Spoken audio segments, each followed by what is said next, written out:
Hi everyone, welcome to Zig and Bow Tarot. So this is a Scorpio reading and it's an interesting pick a card reading. I thought it was an interesting subject matter anyway of why did we come into this life, like why did we agree to be Scorpios? So what we're going to do with this is we're going to look at first why you agreed to come into this life, assuming that's the way it works, right, as a Scorpio. Then the second part of your pile, whichever one that you choose, is going to be how are you doing in regards to that. And then the third section of your pick a card pile will be advice and energy moving forward. Okay, so I'm assuming you've already picked your pile from the photograph from the beginning, but just in case you haven't, I will give you guys a moment here to decide pile 1, 2, 3, or 4. Okay, let's go ahead and get started. I'm just going to move these aside and we will look at these as we approach the different piles. Okay, so if you chose pile number 1 as to why are you a Scorpio? Why did you come here to be a Scorpio? Ooh, all right. So we have mentor. Well, that makes a lot of sense. That is a very, very good theme for a Scorpio to be in. So the light attribute of this card says passing on wisdom and refining a student's character. So mentoring someone, helping them, or just many. It doesn't necessarily be like just a mentor to one person, like a mentor to many to pass along your wisdom. The shadow side of this would be the inability to allow the student to move on to the role of master, imparting false instruction. So in other words, the negative or shadow side of this would be if we were purposefully steering somebody astray so that they did not surpass us. Okay, so but that's not really Scorpionic. Scorpionic's more the top one, I believe. So you came here to be. Although, ooh, I just heard that though. I just heard that you may have had someone in your life do this to you. The shadow attribute of things. Attribute, yeah. So yeah, I'm getting that you guys may have had someone in your life, and I don't think it was super early on, although it could be. I mean, it could even be a parent or something like that. But there's someone who exhibited this shadow side, and it wasn't you. So like you were learning from them, or they were in a place of position where they could teach you something, and you were in typical Scorpio fashion, soaking that up and learning from them, but they may have purposefully started holding back or misled you because they possibly an ego thing or something like that got in the way where they were afraid you were going to surpass them. All right, so there is that message. Okay, but let's get further into this and see what else is going on. So tell me about why Scorpio came here to be a Scorpio. Pile number 1. Why did they come here to be a Scorpio?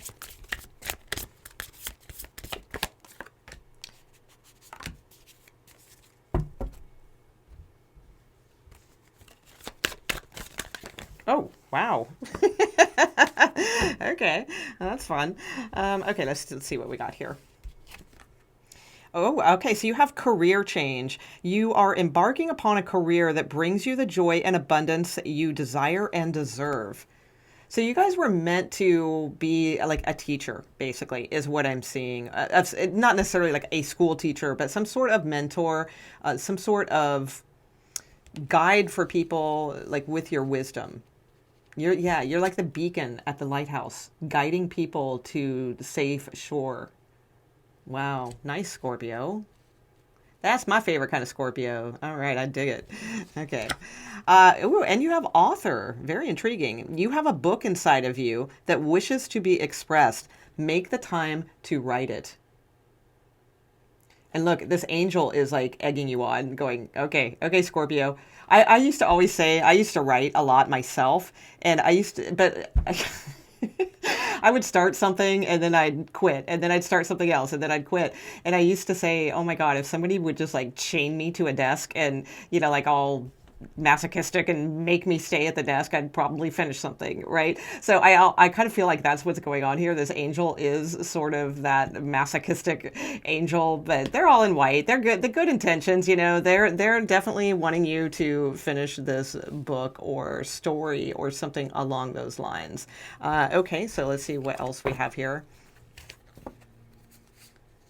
Oh, so we do have reversals. Okay, interesting.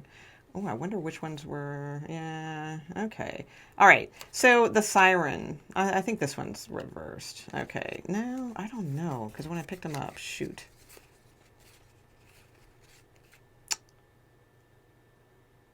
Yeah, that must be it. Okay, so the siren. A temptation may lead you astray. So I feel like this is also something like you came here to learn, because you most likely are a siren, or you respond well to like muses in some way, Scorpio, but those temptations lead you astray. But it's also like you came here to learn about that, though. That's the thing. So this is like an important part of your journey to realize that you get led to temptation very easily. Like if someone has a sweet song, like think of the sirens that would lure in the pirates, right? And it's like because of their sweet song. I think that was the way the mythology goes, something along those lines. And it's like you are possibly easily lured by a sweet voice or a charming person or something along those lines. And then that leads you astray from this particular meaningful thing that you came here to do.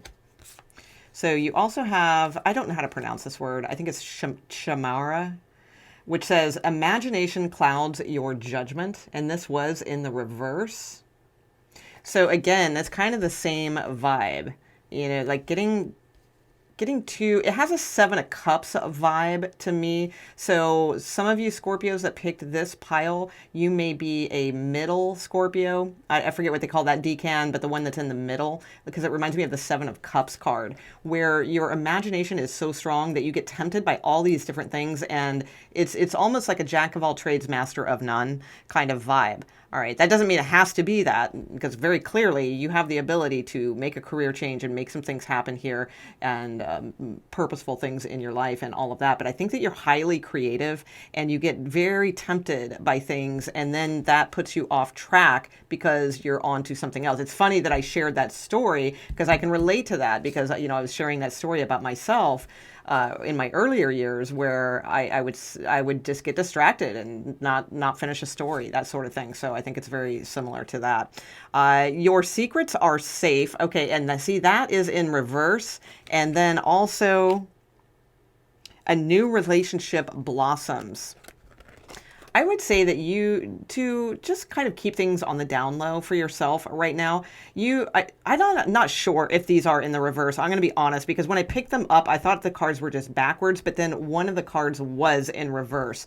So this could definitely be saying that, yeah, a new relationship is blossoming. So that would be fantastic, and your secrets are safe. However, there's a little bit of mystery here, because this is also, I think that you also get charmed a lot, Scorpio, where it's like a new relationship blossoms, you lose your focus, and your secrets aren't safe, and the ones that you feel you can trust are the ones that end up not being the ones to trust, unfortunately. But deep down, I think that. I think in some deep down way that you are easily charmed in some way, because I get the sense that you have a real fascination with life. Like that 7 of Cups just keeps coming to mind in the tarot. And you have this fascination with all kinds of different walks of life, different types of life, the mysteries, the deep dark stuff, the high positive stuff, all those types of things that you may get easily distracted and easily charmed by others. And as soon as like a new relationship, and it doesn't even have to be a romantic relationship. Again, this could just be a new relationship with something else new in your life. It's your secrets then they don't feel safe, and somehow things get spilled out into the open, and it's to remind you to get focused again and to make sure that you're making high vibrational choices is what I see. I have a feeling some of you were Geminis in a past life. I'm just kind of getting that vibe. Okay, let's get a little bit more though on because we got a lot of cards in that deck. I was only intending to pull one or two. So tell me a little bit more, please, on why Scorpio came here to be a Scorpio.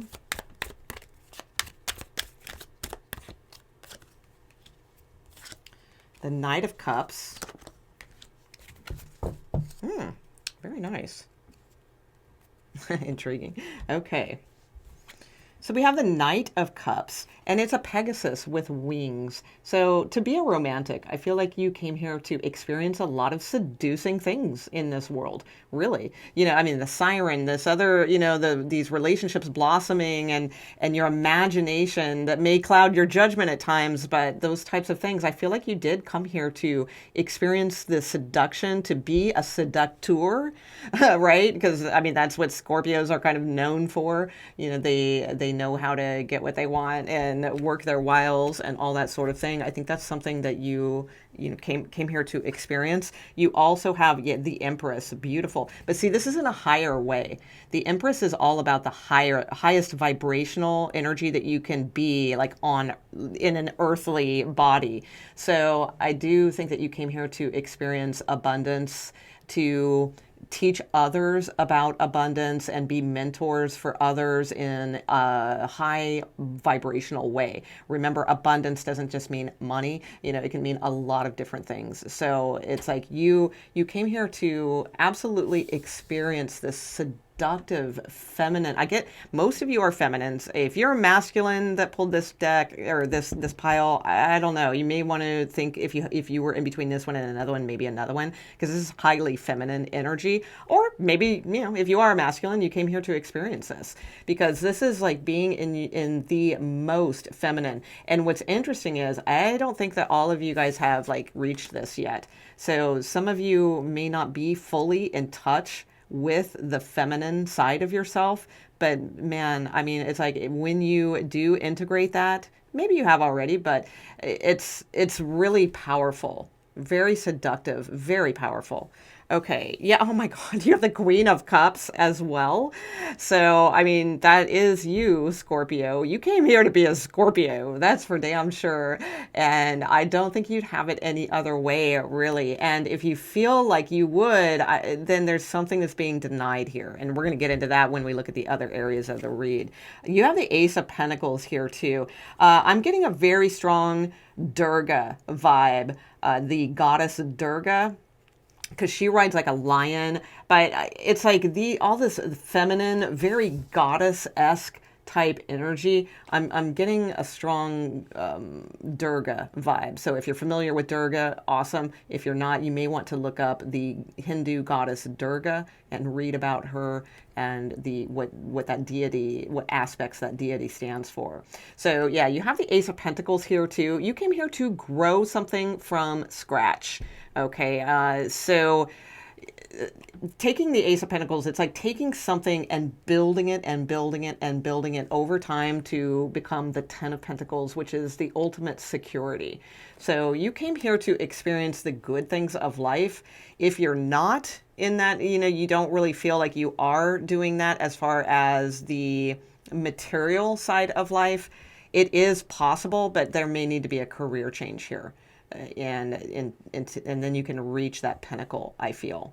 All right. Some of you too, even writing like seductive books or something along those lines too. You don't have to always be like a mentor and teach people and be a life coach or, you know, anything like that. You could also be an author of like very seductive, ethereal type stories, something along those lines.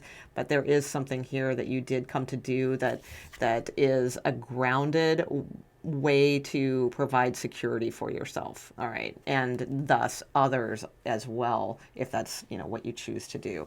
Okay, so one more card on this part of the read, and then we will move on to the other. Oh, well, there we go. The Collaborator. Very nice. So you have the collaborator. I co-create to create. So some of the keywords on here, I'll hold it up so you can snapshot it if you want to read them all, but it's pretty self-explanatory. Cooperative, receptive, connective, insightful, accepting, inclusive, empathetic, co-creative. So notice too, like all the different colors of the hands reaching out all around the world. So I do feel like there's something that you have within you that can bring all kinds of different cultures, all kinds of different types of people all around the world together in some way. So be it through writing with the author or through some sort of career change that puts you into a more, that shows off your wisdom and your skills and things of that type. Okay. So you actually did come here to collaborate, and that's typically not a Scorpio's favorite thing to do. I mean, Scorpios work very well with others in the fact that you guys can be, we can be very flexible if we have to work with others, but I think most Scorpios prefer to work on their own. But this is saying, no, it's time to collaborate with others to make a larger impact in some way. Okay, so now let's see how you're doing. All right, so like what, source, your angels, what have you, how they are like kind of gauging this, like how you're doing now. And then we're going to look at advice and things like that as far as going forward. All right, so tell me first of all, what is a good archangel energy here that is looking after Scorpio at this time or helping them out or that they should reach out to? Okay. Ganesh. Wow. Okay. So that is really interesting because these are not all like Hindu energies. And I got like Durga earlier and now we have Ganesha. All right. So yeah, yes. All right. Ganesha says yes. So Ganesha is the deity for removing obstacles. Well, a lot of different things, but removing obstacles is really like the main one that Ganesha is known for. So you can look up Ganesha, read about Ganesha. This is someone who I feel is like an aspect, this deity aspects are helping you to remove obstacles in the now, like right now. So I will share with you if you are not familiar with this little mantra already, I'll try to spell it out. I'll spell it out I'll put it on the screen here when I edit. It is Om Gam Ganapataye Namaha. And if you say that like 40 times a day or 80 times a day, something along those lines, it's an excellent mantra to keep obstacles away. All right. So again, I'll put that on the screen. You'll be able to see it.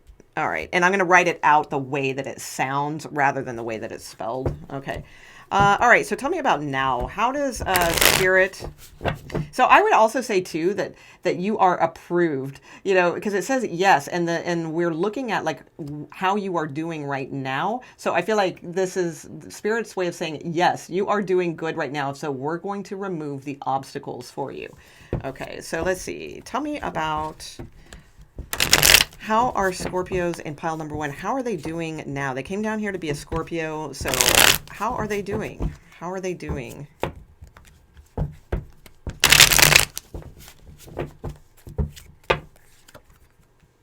Oh, wow. Oh my God, that's my favorite card. I love it. Beautiful. Nice. It's not my favorite card in tarot, but it's my favorite card in this deck. Ooh. Okay. Oh, there's the Seven of Cups. I figured. I knew the Seven of Cups would be in here. Oh, okay, Scorpio. So the thing is, you are doing well, but you don't feel like you're doing well. Oh, okay. The Tower. Okay. Okay. Excellent. Okay. Oh, one more. Okay, got it. Okay. All right. So...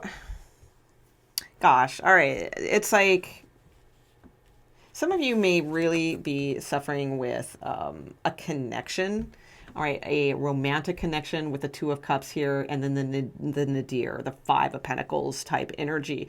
So Now, that could be a romantic connection for you or just like finding you. You may feel like you're split into two all the time. Remember, I was kind of getting Gemini vibes here, and you may feel like you're split into two and you're not feeling the sacred chord to spirit or that connection or something along those lines. Either that or, again, some of you are feeling like there needs to be a line drawn in the sand here with like a soulmate, and it's very difficult. It's very, very hard, but in order to, it may feel to you like it's really holding you back from breaking through.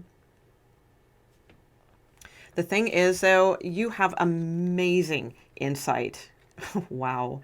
Because remember, I was talking about the Seven of Cups earlier, and I really felt like you guys were like that Seven of Cups area Scorpios. Even if you weren't born in the middle decan, it's like, I don't know, I really get strongly that this is more like your energy, because there's 3 cards in tarot that relate to, well, not counting the major arcana, but we have the Five of Cups, the oh no, I'm sorry, the last decan, the Six of Cups, which is the middle decan, and the Seven of Cups, which is the later decan. Pardon me, I think I said middle earlier. I did. The last decan. So like later Scorpios here. And then with this tower, it's like, how scorpionic is that? The thing is, though, how you are doing is, I feel like you've had some amazing insight and breakthrough with the tower about how you need to move forward without letting this split personality or this romantic relationship, it's one or the other for you guys, be like your deciding point. I feel like some of you have gone way down, like way way down now. Going down, oh god, tons of songs coming into my head right now. Way down we go. Yeah, I feel like you guys have just been really down. But how are you doing? Amazing, because it's like the Seven of Cups going into the tower means that you know that you need to keep your eye on one thing here. And it's like, it's going to be your breakthrough. It's going to be your aha moment. And I feel like you guys are going through that now, or you are about to experience that now. You have the Ace of Wands following. Look at this. We're asking Spirit how they think you're doing. Look at that last card, what that says. Mastery. All right. So it's with the Tower and Force. This is about being that Scorpio. All right. You know, like, here's what I'm sensing is that some of you have kind of lost your scorpionic edge or your scorpionic connection in some way, because you're on the precipice of change. And as always, most Scorpios are always on the precipice of change because we push the limits of ourselves. Okay. And when you have something that you really want to go after, it's like you really, really go after it. And that's what I'm sensing with this One of Fire, with this Force. It's like finally the forces break free. It's like the Ace of Wands, right? So it's like all of a sudden, finally you have that fiery torch again, and you're ready to use it and utilize it to break all kinds of boundaries. I wish you could see the detail in this card, and there's even like a little bit of a skeleton in here, which makes me think of the Death card. But it's like all these pieces, little pieces and things that are just kind of like being blown up so that this can come through. So this is like all the minutia is what I feel. And it's all going and getting scattered everywhere so that you can focus on one thing. That's what I see. And that is, look, the butterflies and rainbows can be like miracles. That is the mastery of transformation. Okay. So also meditate. That is huge here. So I would say all in all that Spirit thinks you are doing well. And to me, it's like such a dark place that you have been. It could have been 5 months. It could have been 5 years, maybe longer, I hope not longer, but it could have been. And it's, now this, let me stress this though, because I often watch Scorpio videos and people will put things like in the comments, things like 5 years, oh, it's been my whole life or something like that. If this has been your whole life, then something's got to give. Something's got to change. This is for Scorpios who like that really do, they meditate a lot. They they do want change. They do try different things, because I feel like you've tried a lot of things, or you've done a lot of things here, but it's like, damn, nothing works. And there's this, you're not feeling that sacred chord anymore. And I feel like Spirit is bringing that back to you. And it may have had to been taken away for a little while to see very clearly one thing to focus on here. So let's get the energy and advice of that, of what's coming in that respect. Okay, so let's get these. All right. So tell me then, what is the advice moving forward for Scorpios in this pile number 1? What is the advice for Scorpios moving forward?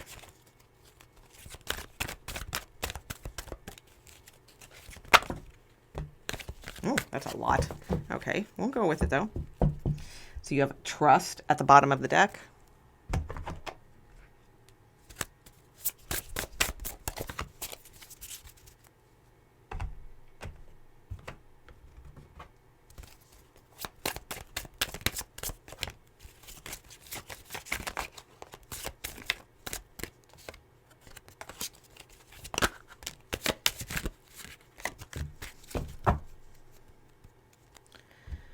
Okay, and we'll get one of these at the end. Okay, maybe some tarot cards too. Let's see what we get. All right. So you got a lot of these. Surrender, pride. Interesting. So I'll look at that as a sentence. Surrender, pride, balance, empathy. Okay, so this is more like advice moving forward from here on out. So surrender pride. The pride card says, I love myself and I see myself in everyone. Okay, and the surrender card says, I can release my need to control. So some of you, it could be ego stuff. Ego's a tough one, because we all have it. It does serve a purpose. It is needed, but I don't see this as like, oh, you're so egotistical. That's not what I'm seeing. It's surrender. Like, you may be like, let's say for instance, like a perfectionist. And it's like, oh, I can't do that until I have this degree or that degree or this and that and the other. And, then I have pride in myself and then I can do this. I feel like it's saying surrender all that. Okay. Like, surrender needing to impress in any way, surrender being too proud to do certain things. Like, maybe you feel like a career change would be good, to be just like a life coach or a relationship specialist or something like that, but maybe you have I don't know, physics, nuclear science degree or something like that, and you're like, that seems kind of, but there is something here to surrender your pride about. All right, so that's the advice moving forward. Okay, so, and then you have balance, empathy. So I feel like this is a biggie for you. All right, because Scorpios naturally water sign empathy, right? Empaths. So, but the thing is, all right, it's like being too much of an empath, which Scorpios typically are. Sure, you can feel that vibration when you walk in a room. You can tell whether it's happy or sad or weird or perverted or, innocent and playful. It's like you have that ability to empath things, to feel energies and all of that. But also, that means that when you're around certain people, you can, or even if it's not in close proximity, all right, even if there's distance, you can still have the tendency to feel others' energy. And there's a big difference between empathy and compassion. So I highly suggest learning about that. Not too much, because I do notice that there's a lot of, the psychological movements and things, they tend to have their own agenda. But of course, I don't need to tell you that. I'm sure you're already aware. But the thing is, I feel like this is saying to, yes, be open to seeing both sides of a situation. That's a fantastic situation, but not so much to the point where you are harming yourself. Okay, you need to balance that energy within yourself. Okay. All right, so let's see, what else do we have? Outrageous openness. Okay, awesome. So this card says, so when I read this card, it's the wording is capitalized, like love or you, because it's talking about the divine side of things. Okay. So this card says, Dear love, open me to your. Wait, what? Dear love, open me to your with? Hold on, that doesn't make sense. Oh, will. Okay, sorry, it's dark in here. Dear love, open me to your will. Release me from my attachments. Surprise and delight me with your plan. You know what's needed, and I am open to receive. So, being outrageously open with whatever comes your way. I feel like Spirit really wants to remove some obstacles for you and bring something very new and different into your path here. And it's all to master this transformation here. Okay. So be open to things, outrageously open to things that may come across your path. They're going to be for your highest good. Okay. What else do we have? Yeah. Perfection. Yeah. See, that's what I was sensing, that some of you, that's so weird. I was saying that because I feel like some of you may, with that pride thing, you may put too much stock into perfection. But you are perfection. You are here and doing well towards this mastery. Bittersweet. Okay. Yeah, stop trying to please people that don't acknowledge what you do for them. There's that balance empathy thing again. And vanity is here. Interesting. Vanity and pride both. Well, maybe there is a message there, Scorpios. Okay. But let's see.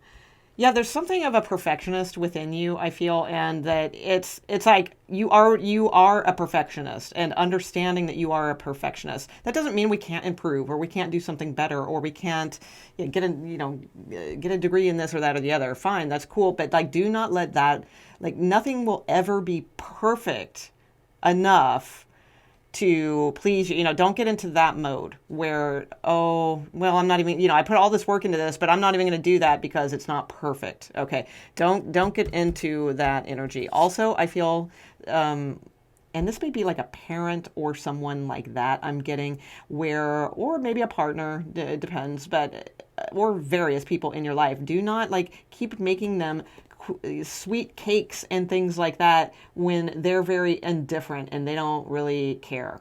All right. So it's like, stop going out of your way, like to please people, please them, give them this, give them the perfect, trying to be the perfect person. Like maybe you're trying to be the perfect daughter, the perfect wife or the perfect partner or the perfect coworker or the perfect entrepreneur. It's like, no, it's like some people aren't going to react to you in the way that you want, and some people are just going to be bittersweet towards you. Let that be.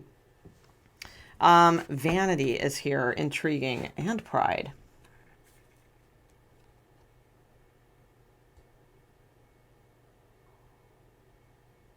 I'm going to clarify that because I'm not really seeing what that is saying. So it's kind of like the hermit / magician. It's someone here entertaining people, on stage. They're out having drinks, and it's, there's something here.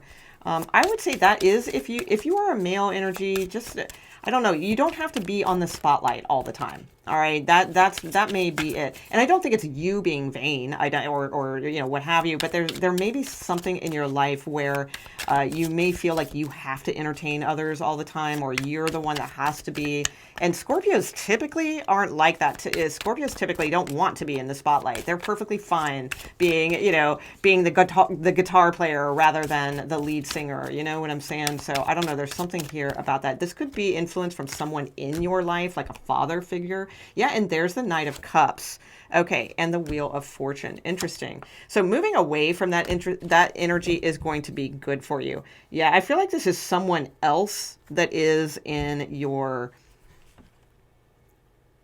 If you're a male watching this, I think this is you. All right, I do, and and I don't mean that in a mean way, like I said, because I don't think it's like that you're so vain and you're so full of pride and all these types of things.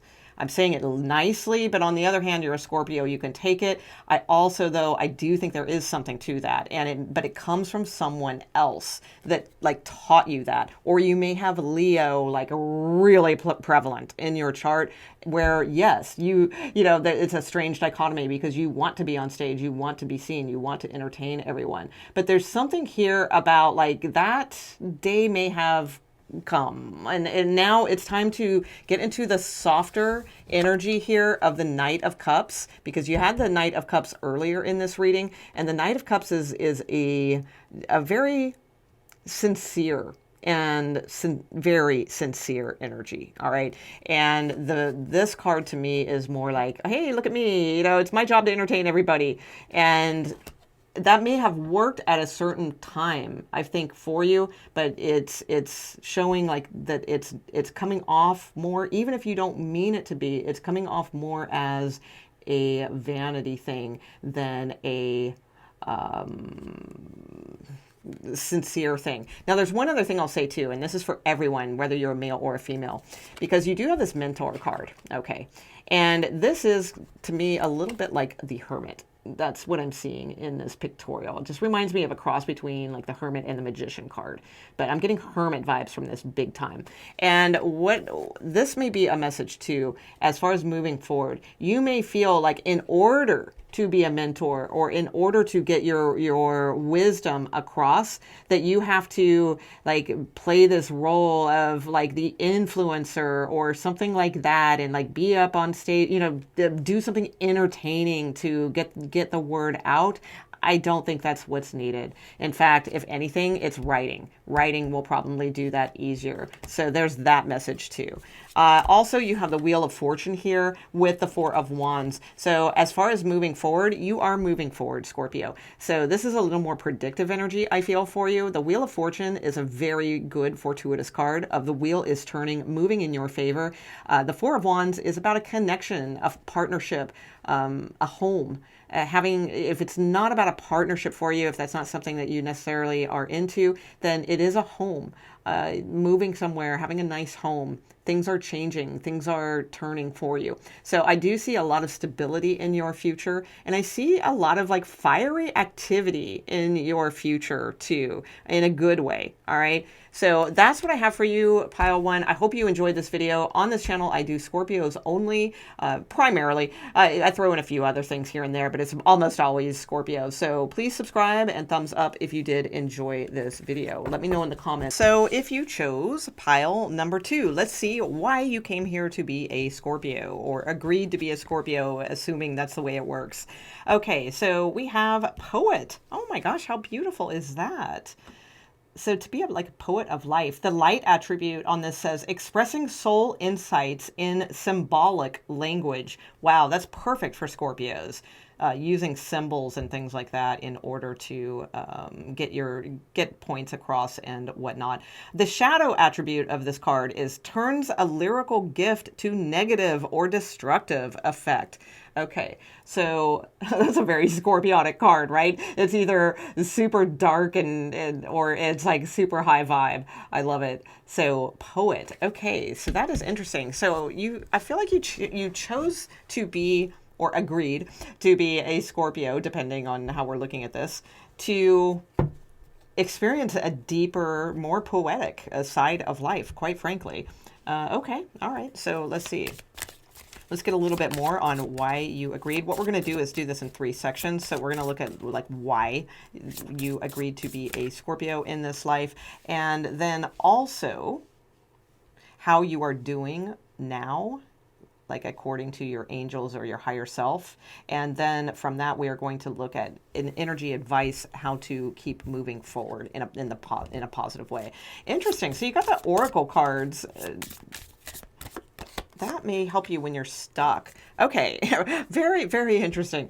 Okay, so we have 2 different things here. So we have Oracle cards coming out, which says you are able to discern answers and guidance for yourself and others. So some of you, maybe you are going to poetically make a really neat Oracle deck or something like that. Or that's the first thing that came to my mind. The other thing is, though, the Oracle cards may be a really good thing for you to pick up, like pick up a deck of oracle cards if you don't already have some, which you probably do, Scorpio. But if you don't, get a couple good oracle decks, because I get the sense like when you feel stuck, when you know, feel like you can't write or you can't express yourself creatively or something like that, oracle cards will help guide you in a certain way. And let me just pull one for you right now just to show you what I mean. Hang on.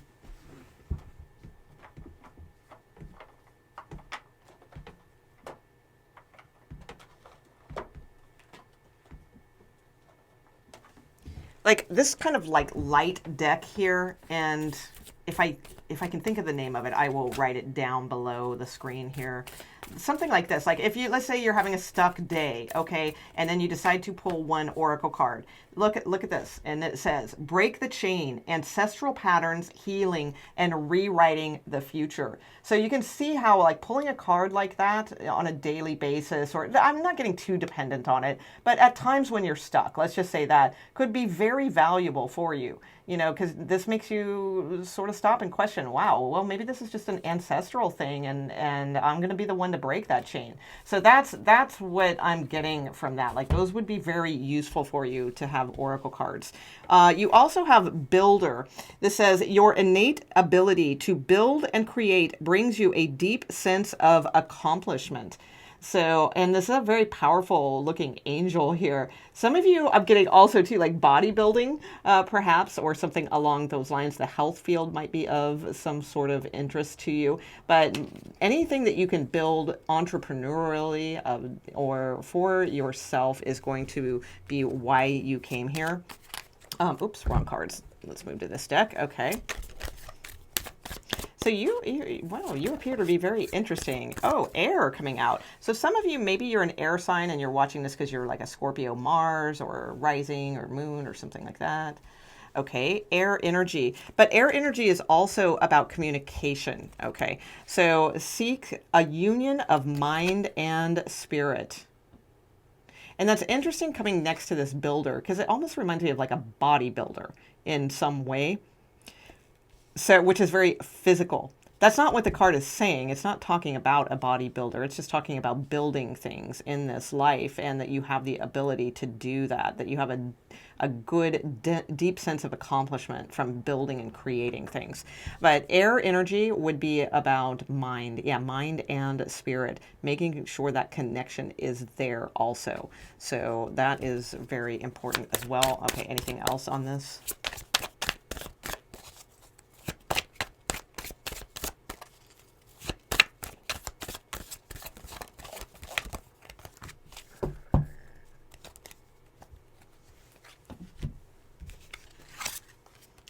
Fire and the shield. You are safe from harm. Oh my gosh. So yeah, we have air and fire here. So communicating, I feel like you're here. You are definitely here to do something. I get a very strong entrepreneurial sense from you.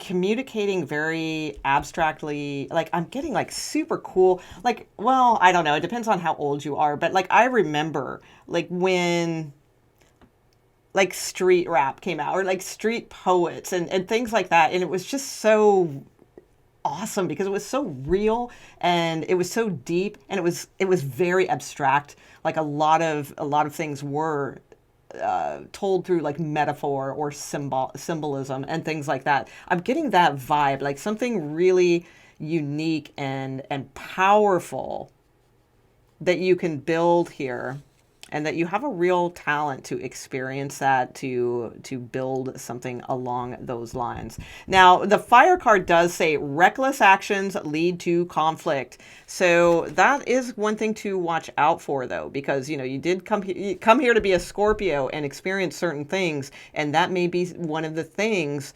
because Scorpio is water.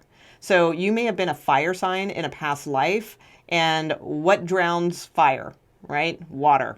So it's like there may be a part of you that is like that gets too passionate and heated about certain things and needs to cool down, all right, in some way. I'm not saying you shouldn't stand up for what you believe in or anything like that, or what, that's great. But if you tend to like fly off the handle real quick, or you tend to passionately lecture your friends about this or that or the other, I feel like this is saying like, no, you may have been that in a past life, like a Leo, or something, or Aries, Sagittarius. Not Sagittarius, don't really do that, but like I'm getting Leo or Aries, and it's like you're here, you chose to be a Scorpio so that you could learn how to navigate that better, is what I see, and not just always be alive, and not that you shouldn't be yourself, but there's something here where it does cause conflict with things, and that may be part of your lesson in this life also. You have the shield, though, which says you are safe from harm. What a beautiful, beautiful card to come out. All right, so, and check it out, it's like an eagle on there, right? And that's the higher side of Scorpio. So it's like you have a built-in shield. Some of you too, maybe you came here to be like a policeman, or something along those lines too. That's possible as well, because it was so weird when I was thinking about that like poet card, and I was talking about like the street scene of like rap and that type of poetry and stuff. That show popped into my head, even though that was like way later, before this scene. I mean, this really started more like in the 70s, quite frankly, but most people know it more like in the later 80s.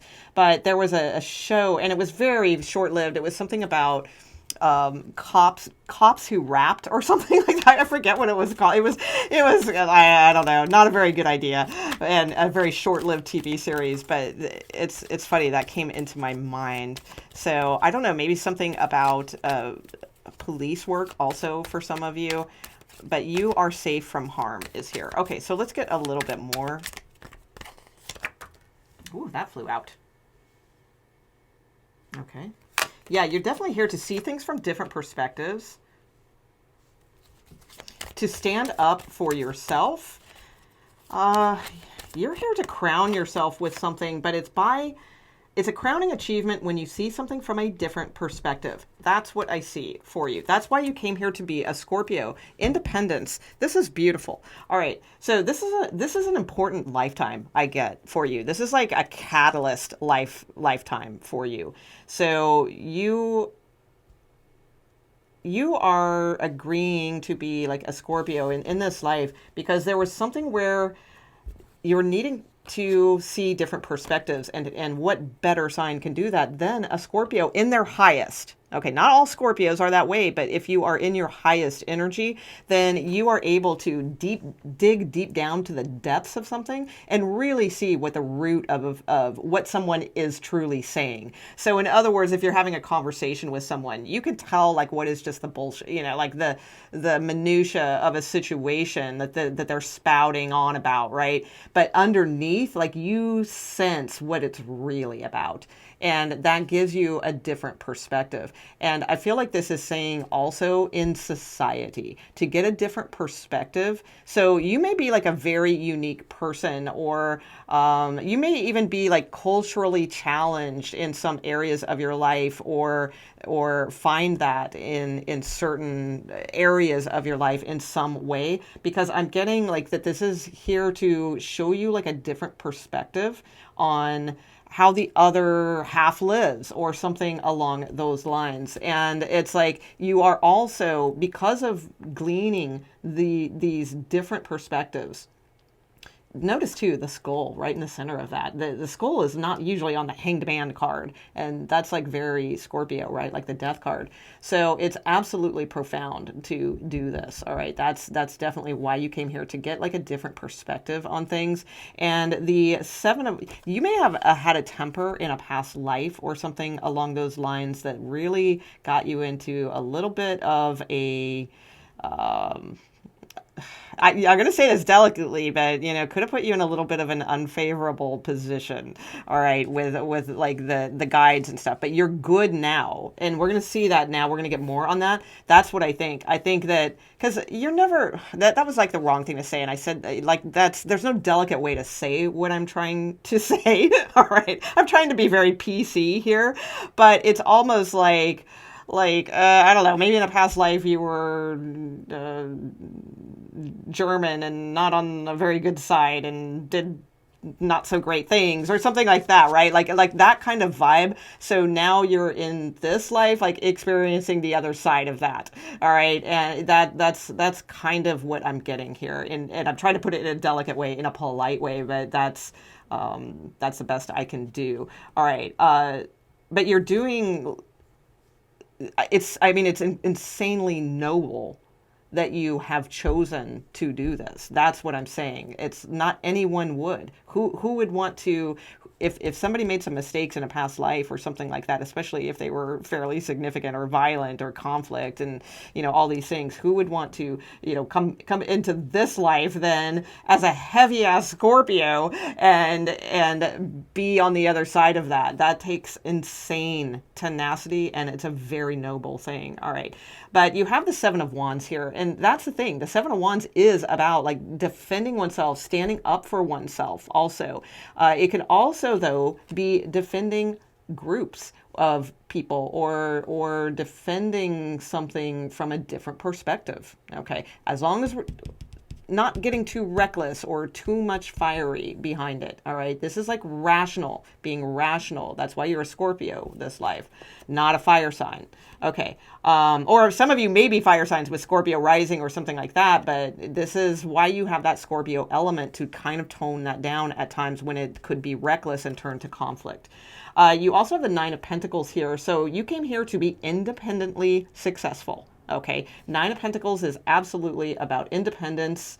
It also suggests you have a unique skill, and that unique skill can be turned into supportive money for you, that sort of thing. Okay, let's get a couple more cards on this, and then we'll move into like how you are doing this life. Oh my God, you got the Celebrity. Ooh, okay. Well, we'll leave it at that. All right, I dig that. Okay, I lead with my light. Charismatic, imaginative, luminous, confident, authentic, inspiring, passionate, magnetic, impactful, public, fashionable, independent. Yeah, independent for sure. Noble. Yeah, wow, it says noble on here, and I was saying how noble you guys were. Oh my God, I love this. Generous and unique. The Celebrity. Wow. So you guys...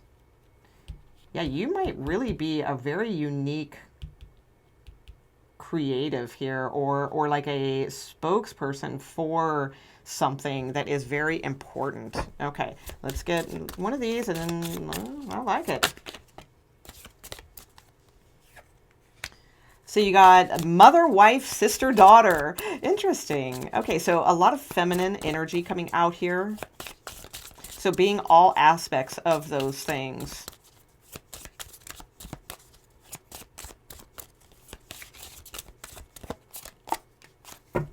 Oh, yay. Oh my gosh. You got my favorite yogi here.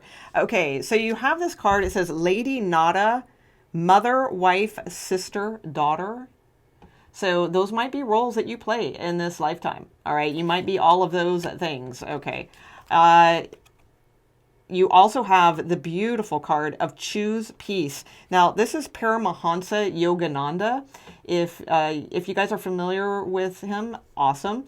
If you're not, he is absolutely hands down one of my favorite authors. He's a real person, like a real yogi, all right, that he came from India to the West to integrate like Western religion with Eastern religion. So in other words, he came from India, but he didn't come to the West to just talk about India, and all the Hindu gods and goddesses or what have you. Yes, he does, but he also integrates that with like Jesus or, like more of like Christian aspects too, so that because he knew he was smart, all right, because he knew at that time when he came over here to America, which I believe was in the 30s, but I could be wrong on that. It might have been earlier or a little bit later. I'm not sure, but it was no later than the 40s. I know that for sure. I think it was more like the 30s. And he was so smart that he knew, like, just coming over here to America and talking about all these like strange things from India wouldn't probably fly, right? So he integrated, right? Looked at things from a different perspective, and he knew that the smartest way to do this would be to incorporate things that were already understood. And he did have a love for like Jesus and you know, the Bible and Christianity and things like that. He just took the best parts of that and showed how much in common it had with like the Bhagavad Gita or the Mahabharata, the Upanishads and things like that. So he was able to integrate the East and West in his teachings. And the reason I'm going on about this is because I feel like this is something needed for you in order to build what you want to build here.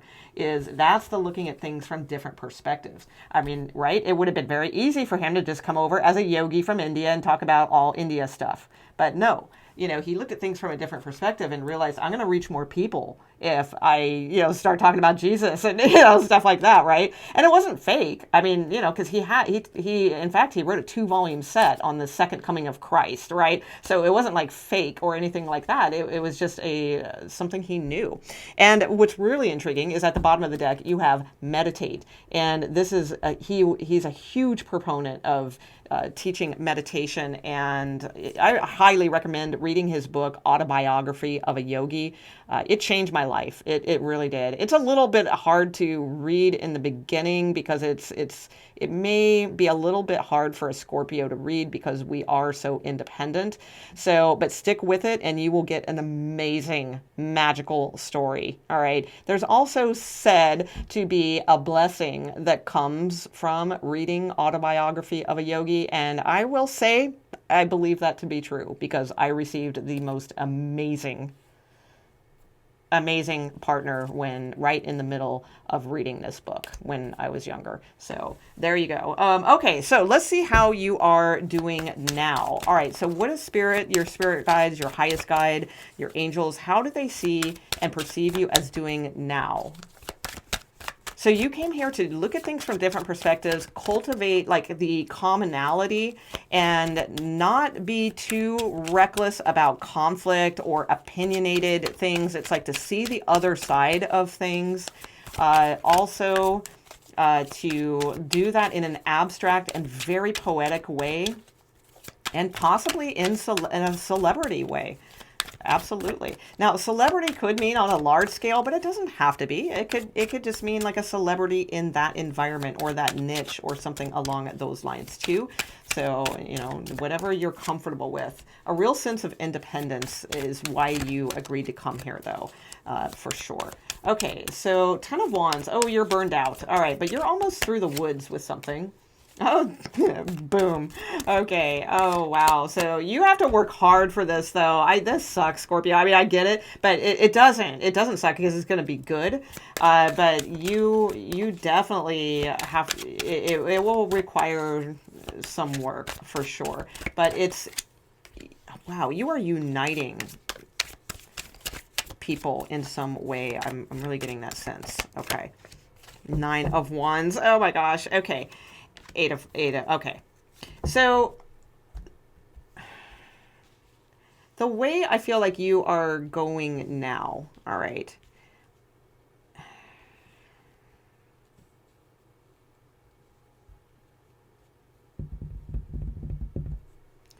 You have a mixed bag here. It's like in some areas, I feel like you're doing really well. There's something you're not seeing. Let me see what that is. Because it's like you have the 10 of Wands, but then boom, you have the Ace of Pentacles. So it's like the 10 of Wands is like it's called the cage, right? It's like feeling trapped, feeling like all you do is work. It's very burdensome. Everything's burdensome, burdensome, burdensome. But then it's like the Ace of Pentacles here, which is called the One of Earth in this deck. And it even says form. It's like something is taking form. Something is taking shape from all of the burdens that you have accumulated through your life, whether you're young or old older or what have you. I mean, it doesn't matter. It's like, I mean, experience is experience. So I do feel like there's been a lot, like you've carried and shouldered a lot. And that's what's given you this ability to look at these different perspectives. And that is also what is giving form to this like one earth I'm getting. Because the card is called One of Earth, which is the Ace of Pentacles. But it's like you have this like celebrity, you have this like bringing something together. So I really kind of sense that it's something about one earth. Like we're all one. And it's a network of one. And tapping into that is going to be where you are receiving your clarity. So now we're looking at how you are doing now. So you probably already have a concept of this, or you're on your way to discovering this, is what I see. So as you move away from mental conflict, you're going to start seeing things a lot clearer. All right. And then you have this like father water, which is the King of Cups. So I do feel like there's this, that's the more fluid poetic side of you. So the fluid poetic side of you actually might be more masculine than it is feminine. But it's still very flowing, and it's not harsh like father. It's like kind, giving father energy to yourself. So that doesn't necessarily, we're not talking about your real father, but that's the energy I feel that when you give that type of energy to yourself, then that is what works for you. But I also see another storyline here too of like how you guys are doing now is you may be,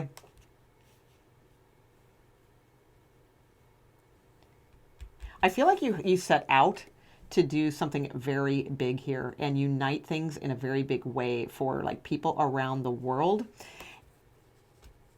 But I get the sense like you've moved away from that because it seems too difficult. And so you've moved towards something that's just an independent skill of yours, Eight of Pentacles, right?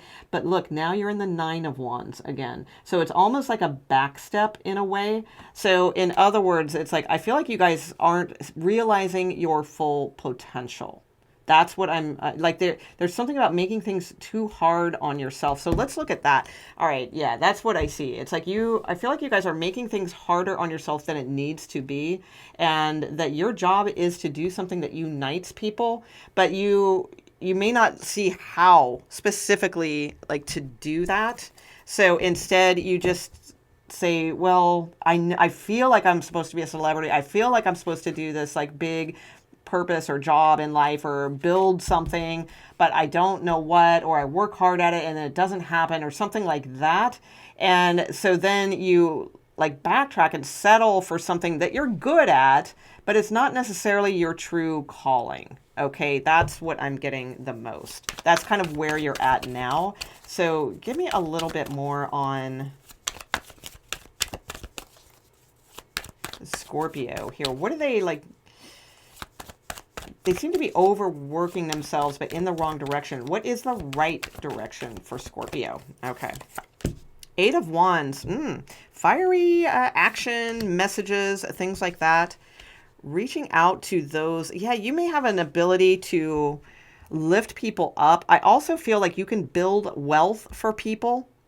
All right. So like maybe have a YouTube channel. Like if you're really good with money management or something like that, it depends. Not all Scorpios are good with their money, but they're typically noted for being good with other people's money and having good investment advice and grounded advice and things like that. Something like that may be of interest to you, or maybe that's what you do now. I also think that some of you could be a very, very, very useful help to children in some way, especially like children who have experienced abandonment issues or literal abandonment.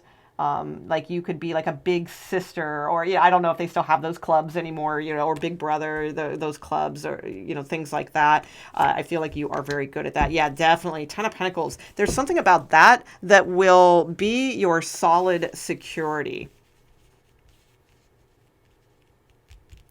So yeah, there's definitely abandonment issues here. So you may have experienced that as a child, so you understand it and you're able to look at it from different perspectives and help others through that scenario. But I get actual children, so I don't get necessarily helping grown adults who have gone through that. I'm getting like helping actual children in some way. All right, so I see that. Also, I think relationship counseling would be good for you. Um, but money, like other people's money, building wealth is really coming through here because yeah, you had that builder card. I feel like you guys know how to do that, or you're very good at doing that, or you may not know it, but you're good at it. So that may be where you really shine. All right, like people would be like clamoring to hear your advice or something along those lines. All right. That's a very specific message. I don't know if that's going to hit with all of you. You may have your own feelings about what this is. Trust your intuition, okay, for sure. But as far as how you're doing, I feel like you're doing good. But there's definitely like an energy here of backtracking or overworking yourself when it doesn't need to be. Okay, that's the theme I'm seeing. So now let's look at moving forward for you, okay, and see what that looks like. All right. Okay, so tell me about Scorpios, pile number twos. They agreed to come down here, be a Scorpio. How is it that they are, like, what do they need to do to move forward to their highest energy that they came here to do?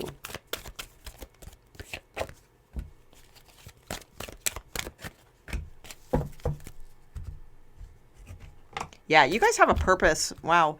So, and I don't say that lightly because it's like actually on my other channel. I have another channel called Love, Light, and Stereo. I have a few channels, but Love, Light, and Stereo is sort of my hobby channel for like enlightenment type topics and abstract thoughts and things like that. And I did a whole video on purpose about how like that's so misconstrued or it's such a strain on us too. Like what's our purpose and all of these things. But I feel like actually you guys really do have a like legit purpose here, and it is to stand out in some way. Okay, so anything else? One more on that. Okay. Let's see. It seemed like there was one other one I was doing. Oh yeah, these. Okay, that's all right. Okay, tell me more about moving forward for pile number two. Thank you. Yeah, forgiveness is at the bottom of the deck. And look at that again. There's like a little child like being nestled by this like, it's kind of a cute card, like a rhinoceros or something. Rhinoceros totem, by the way, is very protective and very fierce, quite frankly. I never knew that about rhinoceros, but I remember looking that up one time. So it's like, I don't know. I do feel like there's something about like children and the inner child perhaps within you needs to be feel nurtured more in some way, and that will help you to forgive certain things to move on. Okay, so let's see, what else do we have? And that's very common. I mean, most of us do have those things. Ooh, yeah, perseverance through grief. That's what I see this too, because again, I do not feel like this is an easy road for you. It's not like you just, go on Instagram and you're an instant celebrity. That's what I'm, unfortunately, I am seeing that it's going to take perseverance because of that 10 of Wands. And there may even be times where you feel like you're backtracking and it's like, like you work and work and work and then you see an opportunity and it's like, oh, cool, this is it. And then it's like, oh, no, that's not it. And more work, or something like that. But the thing is, I feel like you will make it. You will make it to where you need to go. All right, whatever that is for you. Again, I don't know if it's like total celebrity stardom, that sort of thing. For some of you, it very well may be. For others of you, it's, again, just being like noticed in your niche or what have you. I feel like it could be very big, but it causes you a lot of grief to keep persevering through these things. That's what I see. And this says, I understand that losing something is an opportunity to appreciate it. So some of you possibly too, just going through a grief period right now. There could have been some loss or, something along those lines as well, that are very difficult for you. But it's like, just keep persevering through the grief. Okay. You're going to make it to the other side, in a positive way. All right. Some of you, oh my God, loss is here too. Ooh, now I got a heavy story and I don't really want to like dwell on this one because, and I want to make it clear too, I'm not predicting this. This would be something if it already happened. But like some of you, like if you, if there was like a, God, where'd that card go? Oh, I don't know. Okay, yeah. If there was, like possibly a loss early on or something in, like with, maybe a pregnancy issue or something and it didn't work out or, I don't really want to get too heavy and stuff like that, but this could indicate that as well. If there was like a major loss in your life or something along those lines, then it's like, it's not easy to come to this life and be a Scorpio. I mean, we're the death card for a reason. It's like major transformation. And it's like, as hard as that is, I will say personally as a Scorpio, like losing, oof, I lost a biggie. I lost a biggie in my life, my partner. So, and the one that came to me through this that I talked about earlier. And it's like, and it's very difficult, but who better? And I know this is a big and a tall order and a tall responsibility for Scorpios because we are so emotionally deep, but who better to be around, in a situation where we are grieving the loss of someone like that's close to us, who better to be around than a Scorpio? Because A, we typically can hold it together, but B, we are kind of the bridge from the underworld to the higher world. So if we look at this very cosmically, it's like if someone close to us dies, it's like, I know this sounds weird or it sounds egotistical. I don't mean it to sound like that way, but in a way, they're very fortunate to have a Scorpio in their realm because a Scorpio fights for them on so many levels that we don't even know. Like we kind of know, but we don't really know. I mean, we're talking like weird Isis, Osiris, underground, all kinds of cool, weird stuff going on. The Bardos, things like that. It's like we're in touch with that stuff even if we don't know it. So we may have come here to be a Scorpio. If you've lost someone very close to you, then it's like you may have actually chosen to be a Scorpio to be that rock in some way. Even if you weren't a rock to this person, you were on some spiritual level. All right. I hope I'm making sense. I'm going to trust that you guys are deep enough to follow what I'm saying there because you have grief and loss. All right. Now, taking that aside, and there's been no major things like that in your life. Okay. Then this couldn't just be about anything that you keep feeling like you receive and then you lose, you persevere and then there's grief and, that sort of thing. I do feel there is an aspect to that you are going through in this life. So let's see, creation and isolation. All right. So with the receiving card, it says, every day it becomes easier to receive the highest divine plan and to trust my inner guidance. And it's like, look, reaching for the eagle, the higher side of Scorpio. So really important to tune into the divine every day. You did have that card here of meditate. I feel like that is a huge part of your destiny here as a Scorpio as well. And because, when you meditate for yourself, sure, your self-realization. But when you meditate, you're also vibrating that energy to others in the network here. So you want to be your highest self all the time when you can. You also have this card. Sometimes you learn true offering through loss. You make a passionate invitation for love to take over and bring love's own plan instead of the ego's. So again, like if it's not about a person that you've lost or something like that, you may just feel like at times, maybe you go through very big money problems. 5 of Pentacles, that's tough, right? But then boom, Ten of Pentacles. You're meant to be here to have stability. So I do feel like you are meant to have stability in your life, Scorpios, and that it's a bit of a roller coaster for you.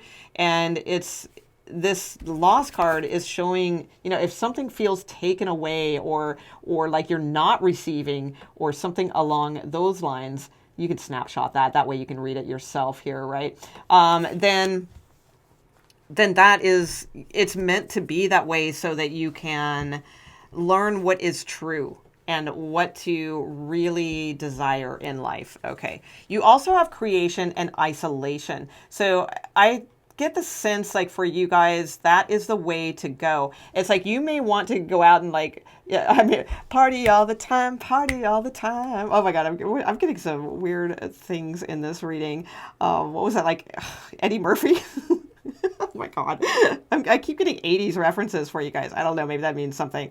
I don't even know if anybody remembers that song anymore. But yeah, isolation and creation. It's like there's a part of you, I feel that like people want a part of you, or they want you to go to this, or they want you to go to that, or you may feel like you want to go to parties, you want to go do this, you feel so isolated, something like that. But that's when you're in typical creative fashion, that's when the creativity comes out, in isolation. So it's like I feel like you're going to be like going to black tie gala events at some point in your life here. And that will happen. You feel isolated from that now, but it's because something needs to be created. So it's like there's almost like a duty here to be a celebrity is really what I'm getting from this. It's a very cool reading. It's a very strange reading. I feel it's very specific. So I'm not sure if this is going to hit with all of you, but maybe another pile, if you were in between piles, maybe check that one, because this is a very specific message. Okay. So that's what I have for you, pile 2. Oh, let me get one last card. I forgot to do this in pile 1, and I meant to pull a chakra card, and then we will wrap this up. Okay. One last card for Scorpio pile number 2s, please. One last message for these beautiful Scorpios. Oh my gosh, oneness. And it's and calmness. Yeah, calmness, meditate, things like that are here. Not this fire card that is reckless actions lead to conflict. All right. Your card is oneness. You are part of the universe and always will be. Man, I'm telling you, you guys definitely one earth. You are part of the universe. You're the builder.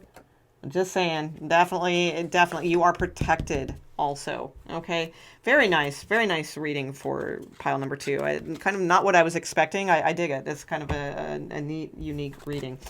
Okay, Scorpio. So now if you have chosen pile number 3, we're going to take a look. Basically what we're looking at here is if there is such a thing, why you did come here into this incarnation to be a Scorpio, why a Scorpio in particular. So we're going to look at that. We're also going to look at how you are doing now as seen from like your angels or your higher self perspective. And then we are going to look at how to move forward on this path as a Scorpio. Okay, so, oh, wow. So you have, this is a tough one. I'm not, that's a bad way to start. Let me rephrase that. But it's like this is a journey for you for sure, because you have the child orphan card. There's a few different child cards in this deck. It's an archetype deck, and there's like the wounded. There's I forget what the other ones are, but you have the orphan card. So, but in a sense, so like when you were younger. I mean, hopefully, that may have been literal, for some of you. Hopefully that was not the case, or where you felt like abandoned or something along those lines. But like you may have been adopted. If you weren't adopted, then in early life, you may have felt like a stranger. Ooh, yeah, that song just came into my head. I mean, like big time. It's a very weird, not weird, but a rare song from the 1970s by a dude named Leon Russell, Stranger in a Strange Land. That's what I'm getting with this, is that you've never really felt at home on this planet. And when you were younger, you may have even felt like you were orphaned in a sense, like you didn't get the attention or the nurturing that was needed. So let's see. So the light attributes of this card says independence based on learning to go it alone, conquering fear of surviving. Yeah, I'm getting the sense that a lot of you guys, you didn't really, even if you weren't like adopted, that you may have felt like your parents, like I wouldn't even doubt if you questioned that at some point in your life, like, are these really my parents, or what, was I adopted or something along those lines. But if you were not, I just get the sense like you felt like you had to be independent all of the time. And so in this lifetime, you are constantly conquering this survival fear. So fight or flight is probably a very key aspect to your personality. The darker attributes to this, the shadow attributes, are feelings of abandonment that stifle maturation, seeking inappropriate surrogate families. So by that, it means like reliving the energy through other families, like through other people. And that could be like through your partner's family, or like you may find that your partners have this very dysfunctional families, and that would be you operating through the shadow side. You may be choosing partners. That sounds very odd, but who knows? We don't know how deep this psychological stuff goes, right? But if you do like look back on that to see if there's anything to that, like that the partners that you've had in your life, like romantic relationships or even friends that come from dysfunctional families and things like that, there may be something that you are actually reliving through that. All right. So, wow, this is going to be a deep one, I can tell, right? Well, it's Scorpio. Of course it is. Okay. So let's see. Let's look at a little bit more on why you chose to be a Scorpio this life, or why you agreed to be a Scorpio this life. Oh my gosh, this card is just bouncing and bouncing and bouncing around. The stars. Yeah, I feel like you are from, you know what I'm getting, you guys, is that you, if you believe in this sort of thing, I feel like you are, like you may have spent a lot of time in the astral world before this incarnation. So you may have been like floating around in this like more ethereal energy, and really experiencing more of the astral world for quite a while. And then you came down here. So that's why you may feel like an orphan, because it's almost like, God, am I really from this planet? Kind of thing. I really feel like you guys feel out of place in many ways. But look at this though. This card says, a long journey brings rewards. And we're looking at why you chose to be a Scorpio. So, maybe you knew it was going to be very, very difficult, but it's like you wanted this experience, for some reason, to put on your life resume. Okay, wow, you have the Mystic Circle.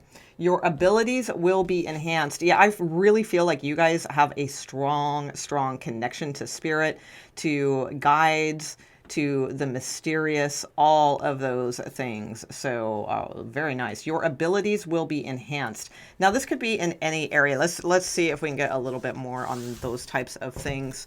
It doesn't necessarily have to be this big cosmic metaphysical thing. It could just be saying whatever you are talented at in this lifetime, like your abilities will be enhanced, and it may be a long journey, but it's going to bring rewards. Okay. Creative expression. Well, there you go. Your soul longs to express itself creatively. And author. Okay, one of the other piles got the author card. I'm not going to say which one, just in case you are in between watching another reading in this, another pile, but one of them also got author. So I find that highly, interesting. Okay, so you have creative expression and author here. So now author doesn't necessarily mean, oh my gosh, it's your destiny, you need to write a book. It could be, because the card does say that right on it. It says you have a book inside of you that wishes to be expressed. Make the time to write it. But we can look at this from a different angle too. Like if writing just is not your thing and you're like, hell no, I'm never going to write a book. That's not me. Then I do feel though that there is like a picture to paint, or there is a book to write. So in other words, let's look at it more as a metaphor, where it's like, be the author of your own story. You know, you have a book inside of you that wishes to be expressed. So make the time to write it, right? And that could even be like write it, like RIGHT, you know, right the wrongs or something along those lines. Okay, so let's get a little bit more here. Tell me about Scorpio, why they chose to be Scorpios. Okay, the strategist or strategist. I'm not sure how to say that. Yeah, the artist underneath again. So a lot of things about creativity here for you. So the strategist, Mars, wow, and that's one of your rulers, right? Every vision has a plan. So some of the keywords on here, I'll read them. They say high achieving, productive, calculating, passionate, decisive, ambitious, enthusiastic, systematic, competitive, active, tactical. Man, this sounds totally like Scorpio, right? Goal-oriented, persistent, and gritty. Wow. Okay, so it's like seeing the moves on the chessboard or checkerboard, whatever that may be. Like you have a talent for that, and that is very Scorpionic. They do say that for Scorpios, that is one of the, you know, if you ever, which I'm sure you have, most Scorpios are going to look up stuff like that. If you've ever looked up like what careers are good for Scorpios, a lot of times like military strategists will come up, or, you know, things that require you to see ahead and then make the right strategies to follow through, right? So definitely that looks like something that you have come here to perfect and get very good at. Okay, let's see. All right, we'll save those. Let's get a couple tarot cards here too. And then we'll move into more like how you are doing with this progress or this mission in life and what have you. So I feel like the main message for you is to avoid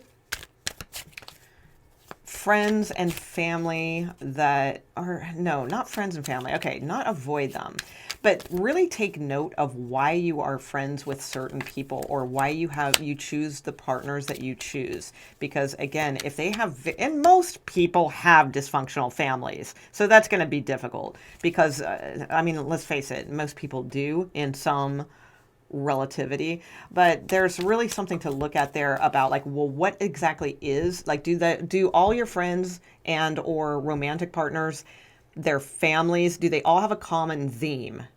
Because that common theme may be something that really needs to be looked at and realized that to move away from that type of energy, because it's not really bringing out your lightest attributes and your highest best.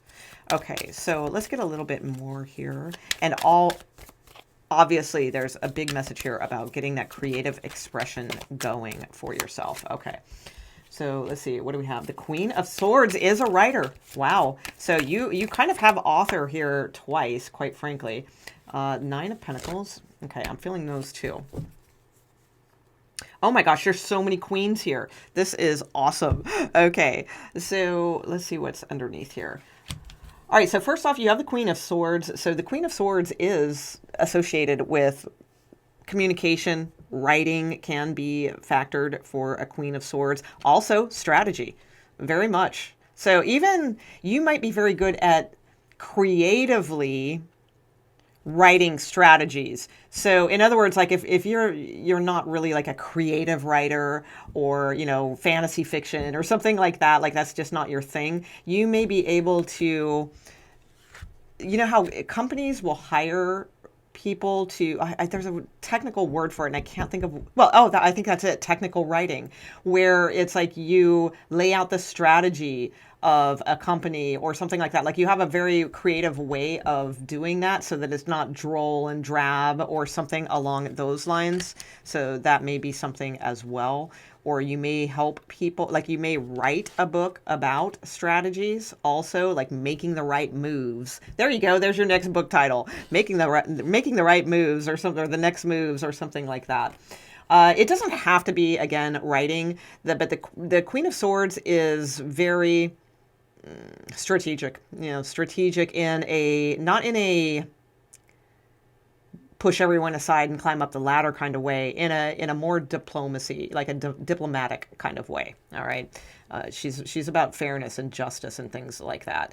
Let's see. You also have the Nine of Pentacles here. So yes, I do feel like you are meant to have some sort of independent type work here that will bolster your reputation in this world. Okay. Let's see what else you have here, because I see another queen, and then there's a queen here. Oh, okay, I was going to crack up if there was all four. That would have been funny. But you have three queens out of 6 cards here. So let's see. You also have the Seven of Pentacles, and that makes sense with that other card that said a long journey brings rewards, because the Seven of Pentacles, right? The Seven of Pentacles is about tending to things, watering things so that they do grow, but it's also requires a lot of patience, because it's like when you plant a seed, you can't just, it doesn't just turn into a tree overnight, a money tree. All right. So it's like it requires some watering and some weeding and whatever, it needs tending and caring to, and it takes a while. Sometimes it can take a really long time before you even see like a sproutlet of a tree or something along those lines. So I get the sense here too that you were, like in your contract coming here, that it was going to be hard work. It's going to be a while. It's not instant here. Okay. Yeah. You have to strategize. All right. Definitely need to strategize. What I'm getting is that some of you in a past life may have been earth signs who did not necessarily fulfill the material side of life.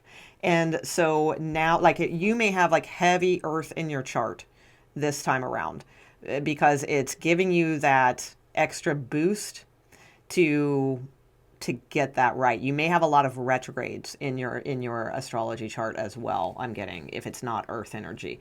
Like something retrograde, Mars retrograde, or something like that.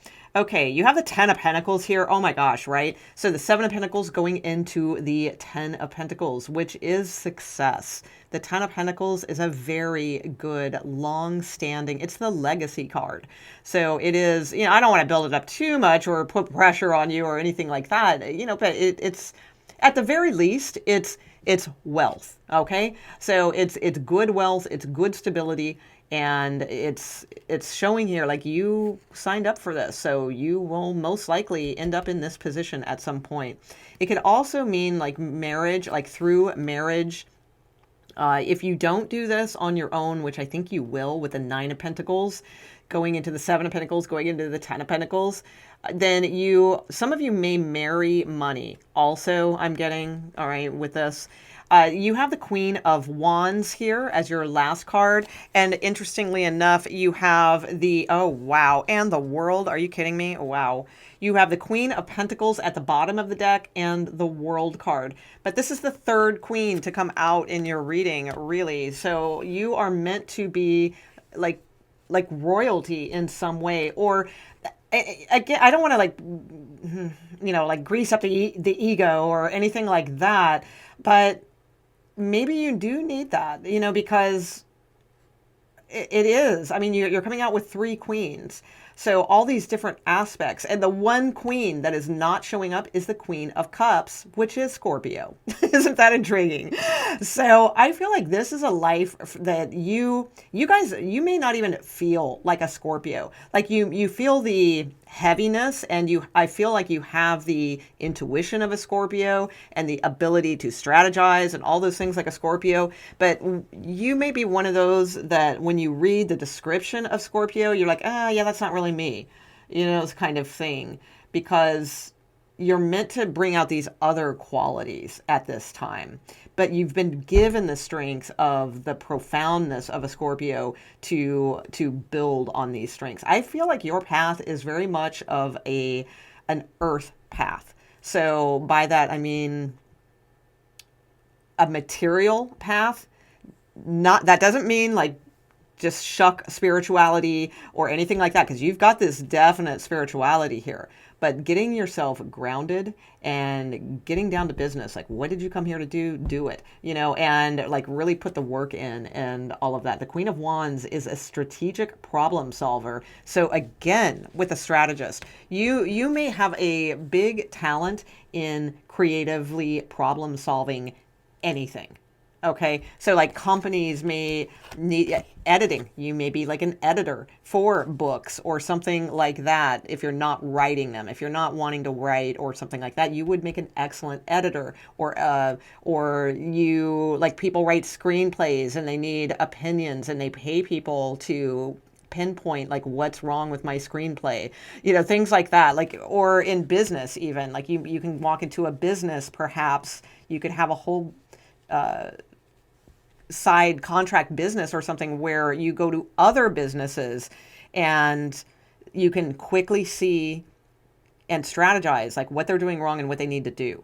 So put that into whatever context fits your personality. But that's what I feel like you came here to do, is quite frankly, you came here to make money, and if you're not doing that, then it may have something to do with the company that you are surrounding yourself with, and a lot of needing to get that inner confidence, because you may feel like you don't belong here.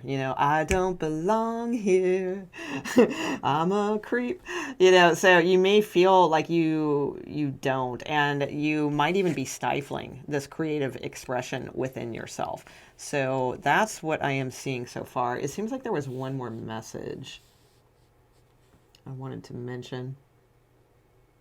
Yeah, because I didn't say this, or we did, but we didn't talk about the shadow part too much on this particular line. It says feelings of abandonment that stifle maturation. I don't know how to say that word, maturation, like maturity. Okay, so I don't think that necessarily means your personality, like that you're not mature or anything like that. However, I bet there is a very childlike quality to you, and I think that's what could make you very unique and interesting and all those things. All right. And by childlike, I don't mean like a spoiled brat or a little baby. That's not where I'm going, but but the maturity here that I believe this card is talking about is more in the, Jungian psychological realm, where it's like, because of those early years, it's like when you get into the feelings of that, it's actually stifles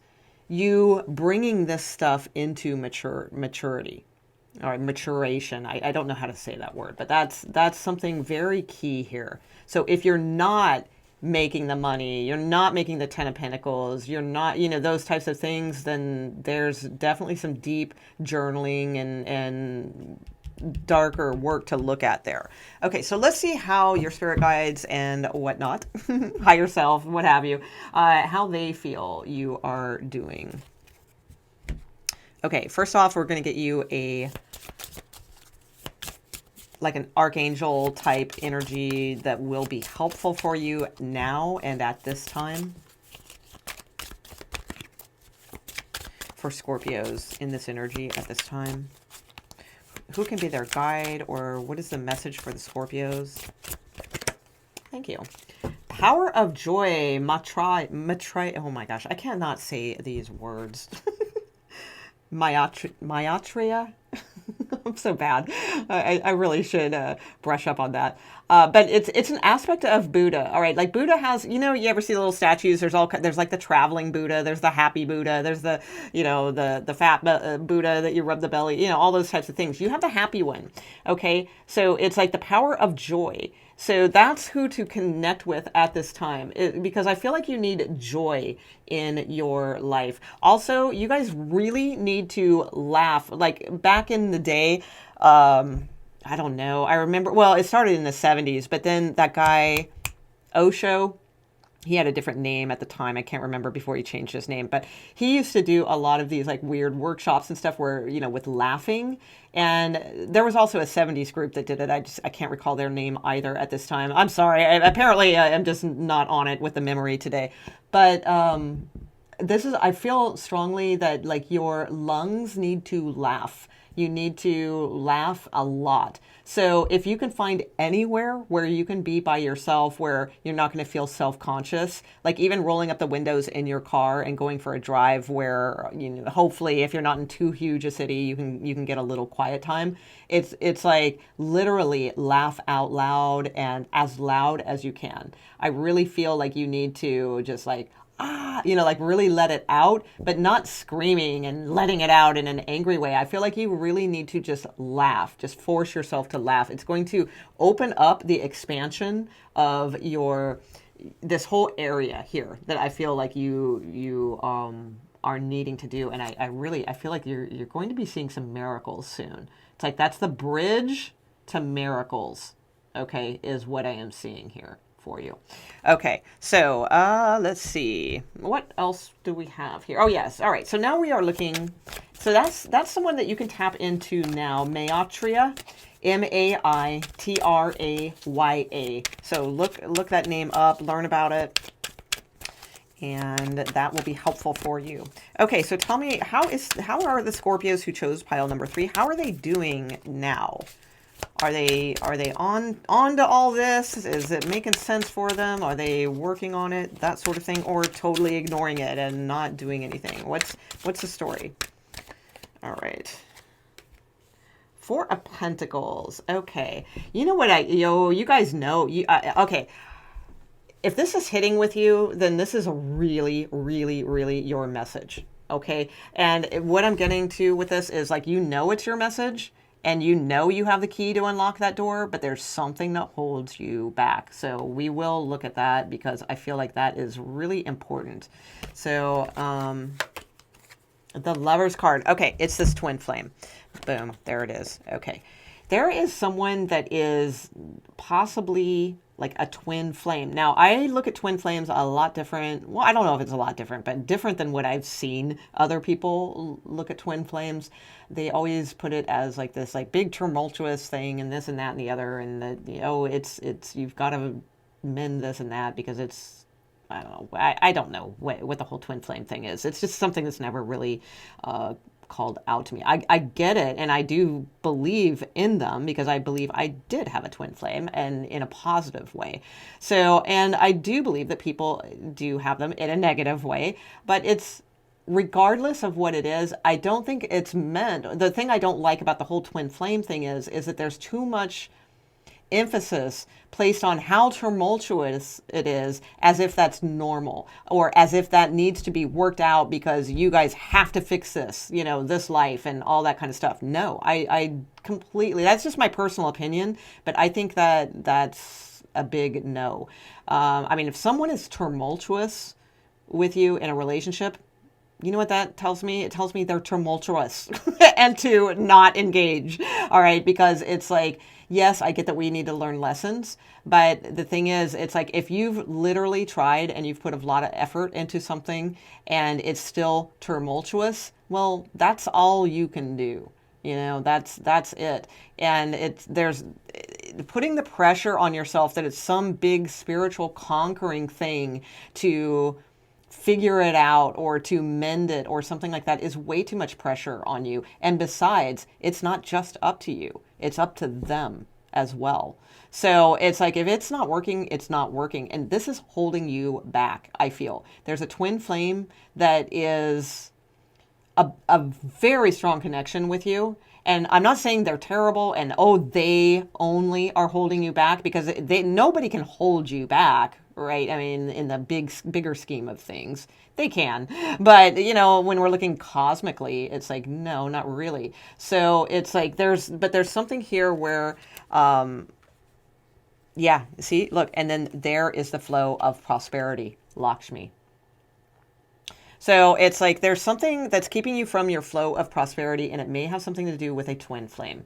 That it's like they want to lock you up and keep you to themselves, or they don't want, like, they may not want you all the time, but then as soon as you leave, then they want you, and they won't, because they can't stand you being with someone else or something like that. So it's like they want to lock the door and throw away the key. All right, or you do with someone. All right, I don't know. It could go either way, but that is something that is, I feel, is not working in your benefit.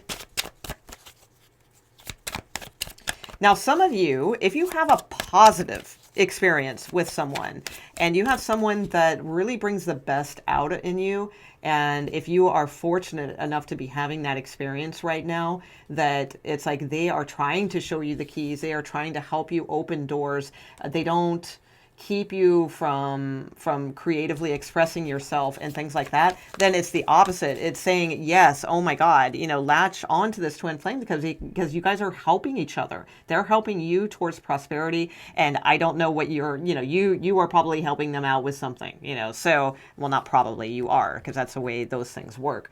So if it's a positive experience, by all means, continue that. Let those doors open.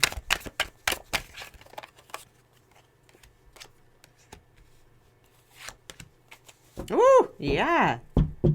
Yeah, you guys, I feel like you guys are doing well. All right, that's what I see. So as far as like how your spirit guides feel about like how your progress is, or like how your higher self feels, whichever, feels more natural to you, your highest judgment of yourself or what have you. I do. I feel like you are doing well, quite frankly. This, though, I do feel like you do know the key to open the door, but there's something that holds you back, and I do think it does have something to do with another person. Okay, so now that could easily be turned into a positive, like we saw on this card, where the light attributes are independence based on letting go, or, oh, sorry, what does it say?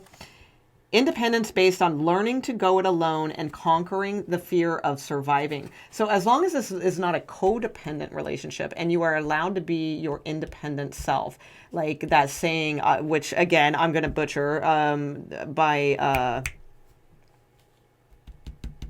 oh God, I don't even know why I bring things up when I can't remember them. That is so terrible. Such a beautiful poem too. I'll put it across the screen because I know there's something that I want to say about that. There's a famous no, not Rumi. Rilke. Sorry, it took me a minute. Maria Rilke, or what have you. He wrote like some kind of famous line, and it's something to the effect of, they use it for like wedding messages a lot, or something along those lines, where it's like two people who have like the same goal, but they're not afraid of each person having their own independence. So if you are not in that type of relationship and someone constantly keeps you in their grasp or something like that, then do your best to remove yourself from that situation. However, if you are fortunate enough to meet someone who truly is like a good twin flame situation here, where they are like a soulmate also, and that they encourage you and inspire you, and hopefully, you're doing the same for them, then I think it's a beautiful thing that should be encouraged here. Like, open the channel to that, to like real love and that sort of deal. Oh my God, you have the Seven of Pentacles again. Remember how I was talking about like watering the garden or watering the tree or what have you? So Seven of Pentacles showing up again, didn't you? Yeah, you had that before. It's called Seven of Earth in this deck, but it's you had the Seven of Pentacles twice. So the Seven of Pentacles is, again, it's a card of needing to see something through. All right. And you have the Fool card headed right towards that. You are planting a seed in a garden that is going to grow. All right. So I do feel like you do know what you're doing right now. And even if you don't feel like it, like there's some part of you that does and is working towards the right things for yourself here. So with the Ace of Cups smack in the middle of this, we have these two cards, and then the Ace of Cups, the One of Water, open channel, open that heart chakra, open that nurturing, that self-nurturing for yourself first, okay? Open that channel to spirit, to love, to not caring too much about everybody else's plight and things like that. Not shutting yourself off from those things or burying our heads in the sand or anything like that, but really using the your water energy element to nurture yourself. And as you do that, your garden is going to grow. And then I feel like you are going to have a lot of freedom here very soon. You're going to be very adventurous very soon. So yes, I do feel like you are on the right track. You are doing good things. So let's see moving forward what spirit is suggesting to like keep doing or to do more of or what have you. Okay. All right.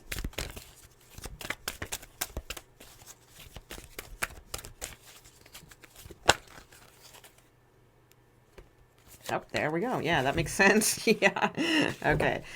Get rid of denial and regrets. Okay, denial and regrets are holding you back, especially denial. And yeah, worry. Boom. Yeah, there we go. So replace worry and denial when those thoughts come up. Switch it real quick to a gratitude thought. So, for instance, I learned that from an old 70s book from Linda Goodman a long time ago called Star Signs.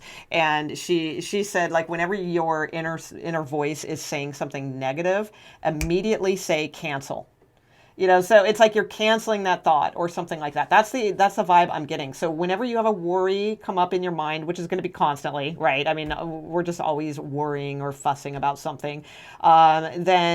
Then catch yourself doing that and instead have something that you are grateful for ready and replace it with that. So for instance, if you're grateful for, I don't know, maybe you live near a nice park, you know, you can take nice walks. Let's just say that's what it is, whatever you can think of. So as soon as, you know, oh my God, I wonder, is he going to call me? Are we going to work out? Is this relationship, you know, as soon as those thoughts start coming in, replace it with, oh my God, I'm so grateful I live to that nice park. You know what I'm saying? It's like train your brain that way. And the denial, this is what I was seeing. I feel like you guys are denying, like you know exactly what key will open the doors for you in your life, but there's something about denial here where you're almost not wanting to do it because it is it's hard work. And it's not because you're lazy, because the Scorpios are never lazy. That's, you know, that is like not even in the playbook. So it's not that you're lazy and you don't want to do the work. It's just that you've already done so much work and you're like, oh my God, there's more work. So I do feel like there's something here where you may deny like a very key thing in your life that could bring you really massive wealth, quite frankly. All right, so keep that in mind. Okay, so let's look at what these actual cards are, though, and we're going to get a couple more for you. Oh my gosh! Scorpio, this is beautiful. As far as moving forward. Oh my God, I love it. No. Oh my, wow. Okay. Before I get too many wows going and all that, let's just start. I was going to get your other cards, but let's just go with this. Okay. So as far as moving forward as a Scorpio, hello. Discipline leads to success. This is like 7 of Pentacles again. All right. So it's like you've got the key, Scorpio. Open that door. It's like it really is here for you. I know that there is no greater goal than to love. Beautiful. And then you have this discipline. I can accomplish what I set my mind to. So again, I really feel like you guys are you're working a lot and you're workers, you know, but it's also, I get the sense a lot of, I get that you guys are going to marry money. I really do. And it's not that, I know that might not sound great. For some people, you're like, yes, you know, for others, it's like, I feel like you have a strong independent streak and you want to do something by yourself. I think you will, but I think you're also like it's like all going to come together at once is what I see. So it's like hard, difficult, hard, difficult, and then bam, like everything comes together. That's what I see for you. All right, and that may sound good, but it may be a while. That's the thing. It could be a little of this, a little of that. But you are absolutely A very unique person. I'll give you that. I feel your uniqueness, and I don't mean that in a good way. That's what I see. So look, so your path is the next card, and then I look at the bottom of the deck. Limitless. Your path is limitless. There's no limits here. You have the Ten of Pentacles. All the, like, the success card, the stars card, that bring a long journey brings rewards. This is really, really good. Okay, so your path says, "Dear Lord, help me trust that there is a plan far beyond what I can see through from my fears and illusions." So some of you are thinking, like, I don't know what my path is, Zig and Bao Tarot, or, I don't know if there is anything even to that, or what have you. But it's like, this is about surrendering to a higher source to allow it to unfold, is what I see, because I do think you kind of do know the path, but it may not be what you want to do, because it's more work. A lot of you may have done a lot of other things in avoiding this, and then it's like, now, it's sort of like, well, you did all those other things that you kind of knew weren't going to be it, and you still got to do it. I feel like that's what universe is saying. So let's see, your path. And by the way, it has something to do with these two things.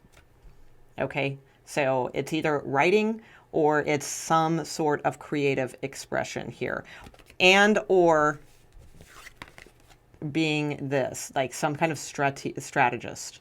All right. Okay, so now it is a general reading, so of course, only if that hits for you. So, "Dear Lord, help me trust that there is a plan far beyond what I can see through from my fears and illusions." Okay. All right, just a couple more cards here, and then we're going to wrap this up. All right, anything else you can tell me about Scorpio moving forward? So seriously, like, pray and ask that, to help you trust there is a plan. Because some of you aren't feeling like there is. Yeah, despondent. So, yeah, a lot of you, you feel the weight of the world, like in, oh my God, wow. Okay, I gotta bring that into play too.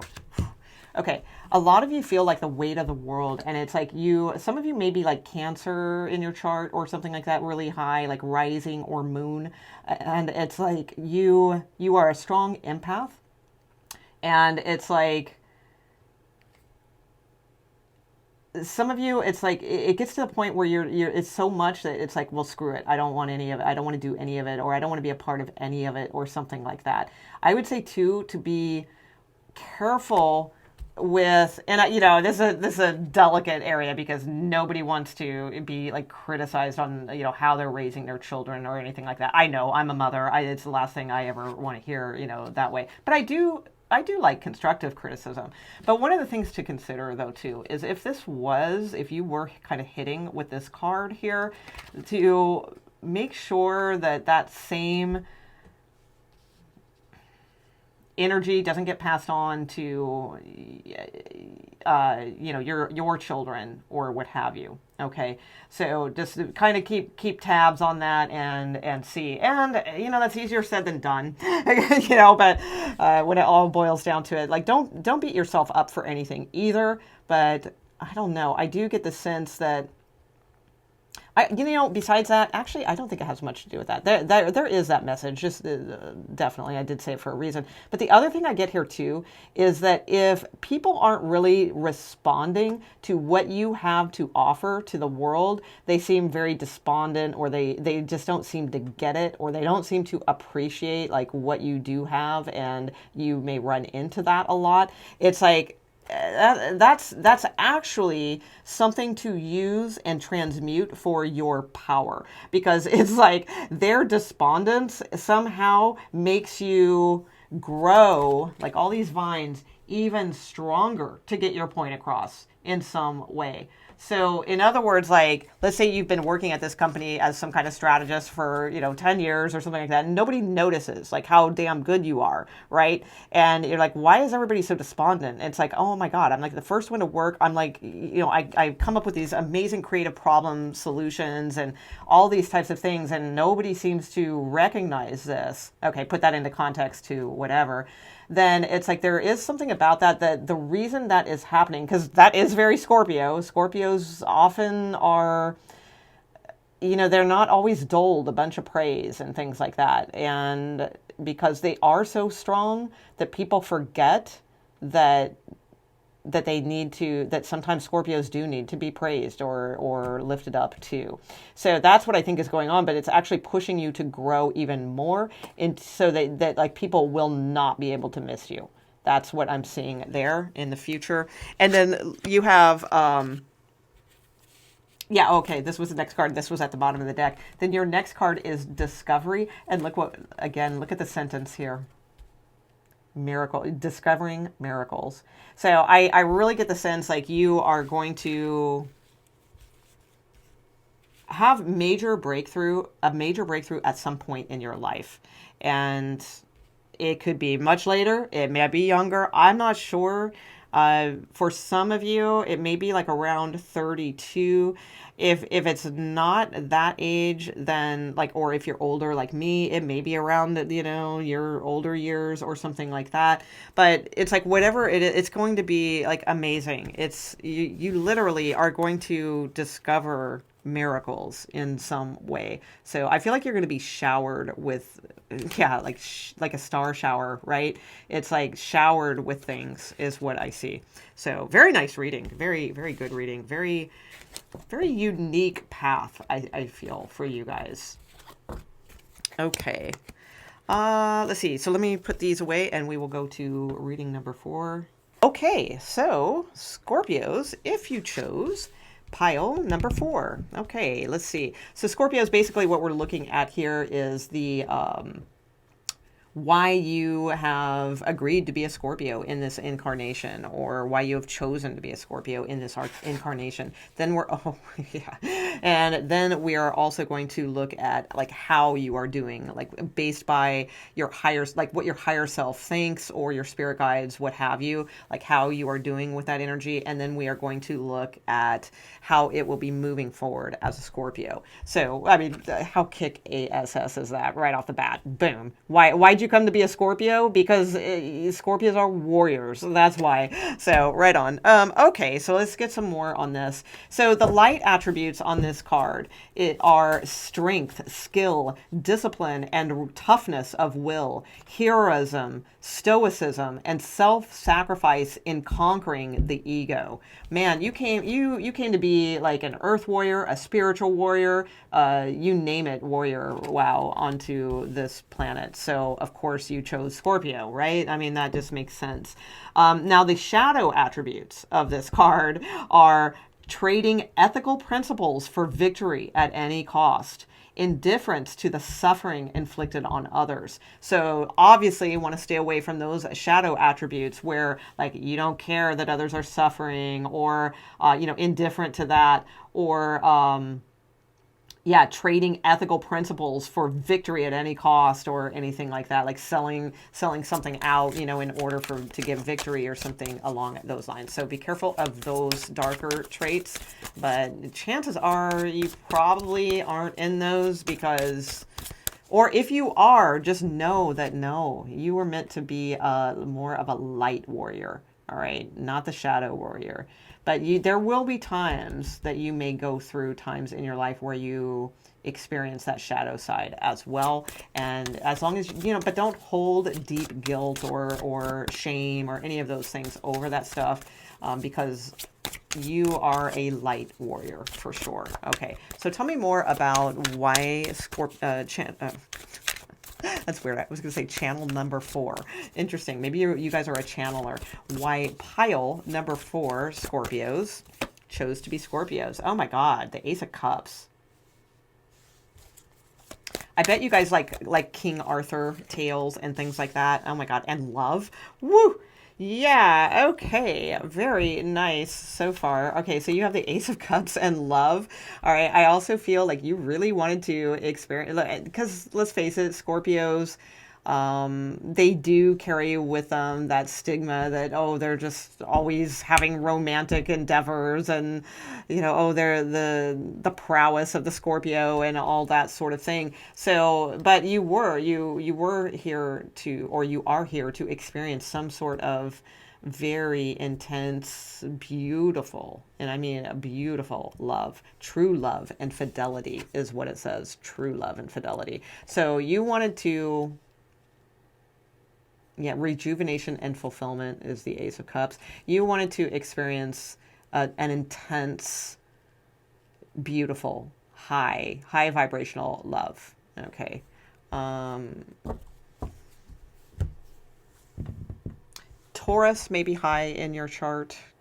Okay, let's see. So what else? I feel it feels like I'm missing a deck. What I did that. Hold on. Oh, okay. I switched them. This is supposed to be over here. Okay, that's what's wrong. All right, when I put the cards away last time. Okay.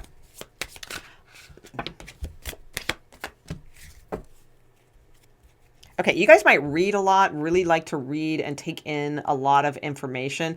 You can learn about anything through books. You may really enjoy reading, and that's like you. I feel like your last lifetime may have been a little bit frivolous, and that's why you wanted to be a Scorpio. I'm also hearing that you fell in love with a Scorpio in your past life. So, thus, you wanted to experience what life was like through their eyes also. Interesting. Okay. Wow, you got a lot of stuff here that came out. So, a lot of possibilities for you. And of course, there's going to be a few different people watching. So, of course, there's going to be some choices here. So, first of all, you have the protection card. You are safe and supported while you change your career. So some of you are going to be changing careers or will be changing your careers. Do not ever be afraid to do that, even if it's more than once in your life, twice, 3 times, 10 times, because it says right here, you're protected. So like, no matter how many times it takes to get to your right thing, just know that you actually are protected when you decide to change careers. Okay. Yeah. Oh, wow. Big time. You have justice here too. Yeah. There's a big sense of justice and what is right. And some of you may be Libra cuspers also, because of the justice and the sense of that. Okay, so justice says your career brings fairness and protection. Oh, how interesting. So you have protected and then you have protection. Your career brings fairness and protection to others who need your help.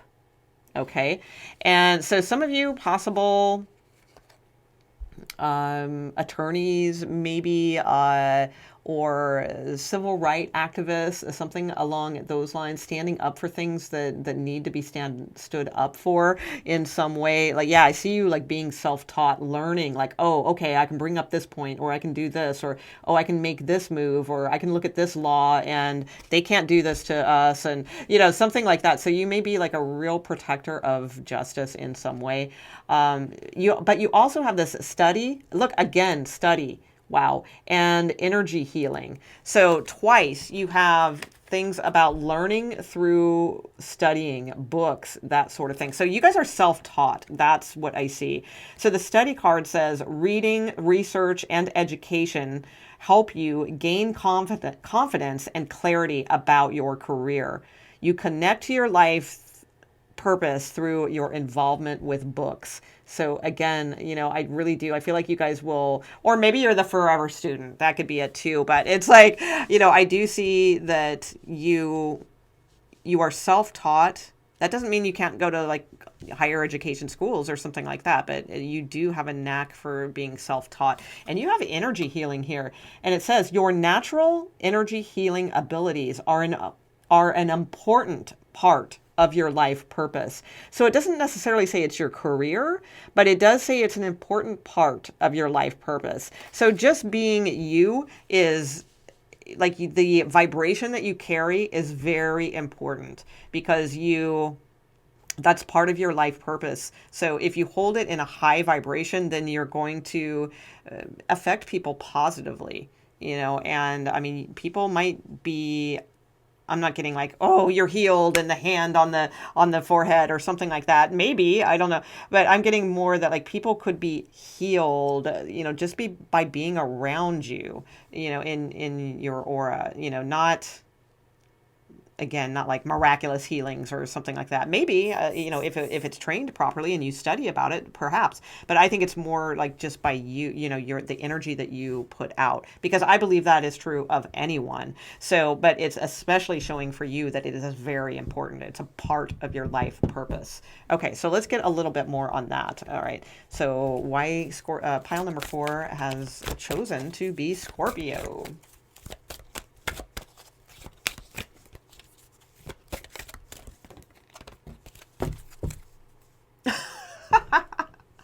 Oh my God. Can't make this up. This is awesome. Okay, we'll get there. Okay, so you have the Queen, which is the moon for the ruler of this card. And it says, I am an empowered feminine leader. Now, if you're not a feminine, then bring out those feminine qualities to help you be a leader. Okay, you may have too much masculine energy, but if you are a feminine, there you go. You are very much a leader. It says, I am an empowered feminine leader, regal, courageous, prosperous, loyal, powerful, compassionate, intuitive, responsible, administrative, knowledgeable, and trustworthy. Now, here's where I was cracking up. The bottom of the deck. 2 warrior cards. Seriously. I mean, really. So, and this card says, and that's what I was saying, the honorable warrior. So like I said, if this shadow attribute is coming out where you're like stepping over people to climb up the ladder, or you're selling things out to get this or that or whatever, that's not gonna, you're not gonna be in your highest essence. Then you are meant to be a light warrior here, and for the light things, for power, for justice, for protection, those types of things. So you have the honorable warrior, Mars energy, which is interesting because that's Scorpio ruled, right? And it says, I take a stand for positive change. Brave, courageous, strong, passionate, bold, hardworking, territorial, athletic, competitive, decisive, heroic, loyal, disciplined, action driven. So, boom, there you go. So, like a warrior, Scorpio. Okay. And we're going to get a couple tarot cards, and, I guess we got those already. I was just going to say I'm going to keep them light because I feel like we got a lot of these cards. So, because we still got 2 other sections to do here. Okay, so you have the High Priestess, the King of Cups, and the Knave of Swords. Okay, this is the Page of Swords, actually, in this deck. Okay, so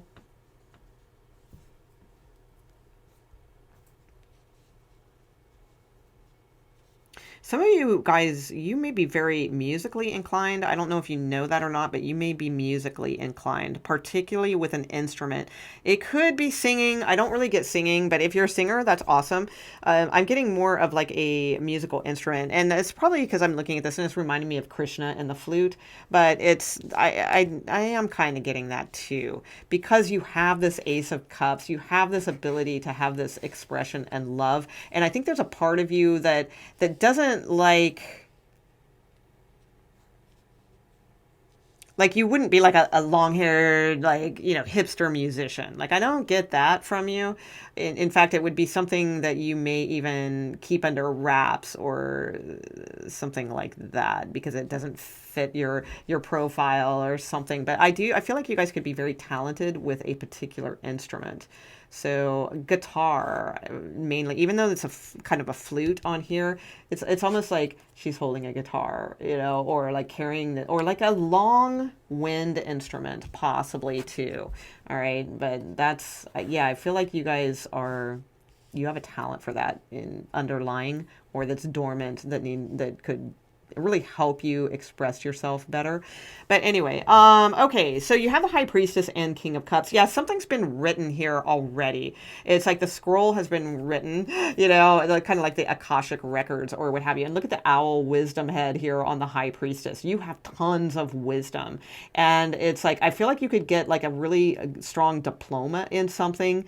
Now, if you're, you know, older in age or something like that, and you're like, no, I ain't going back to school or something like that, no worries. Again, self-taught, or you can always keep learning. I mean, the person in this card, you know, well, it's an angel, but you know, they're not like you know, a little 20-year-old at university, right? So it's like, but if you are like still like of age to go to university or something like that, I feel like you could absolutely get a very like easily achieve. Well, I don't know if it's easy for you, but the studies would be easy. Like you can achieve a diploma and something in the wisdom arena of things. Again, I'm getting like law, or even if it's like a not necessarily going to law school, but if it's something that could give you some kind of certificate where you could even be like some kind of social work counselor or something like that that could stand up for people and help protect them in some way, that might be good.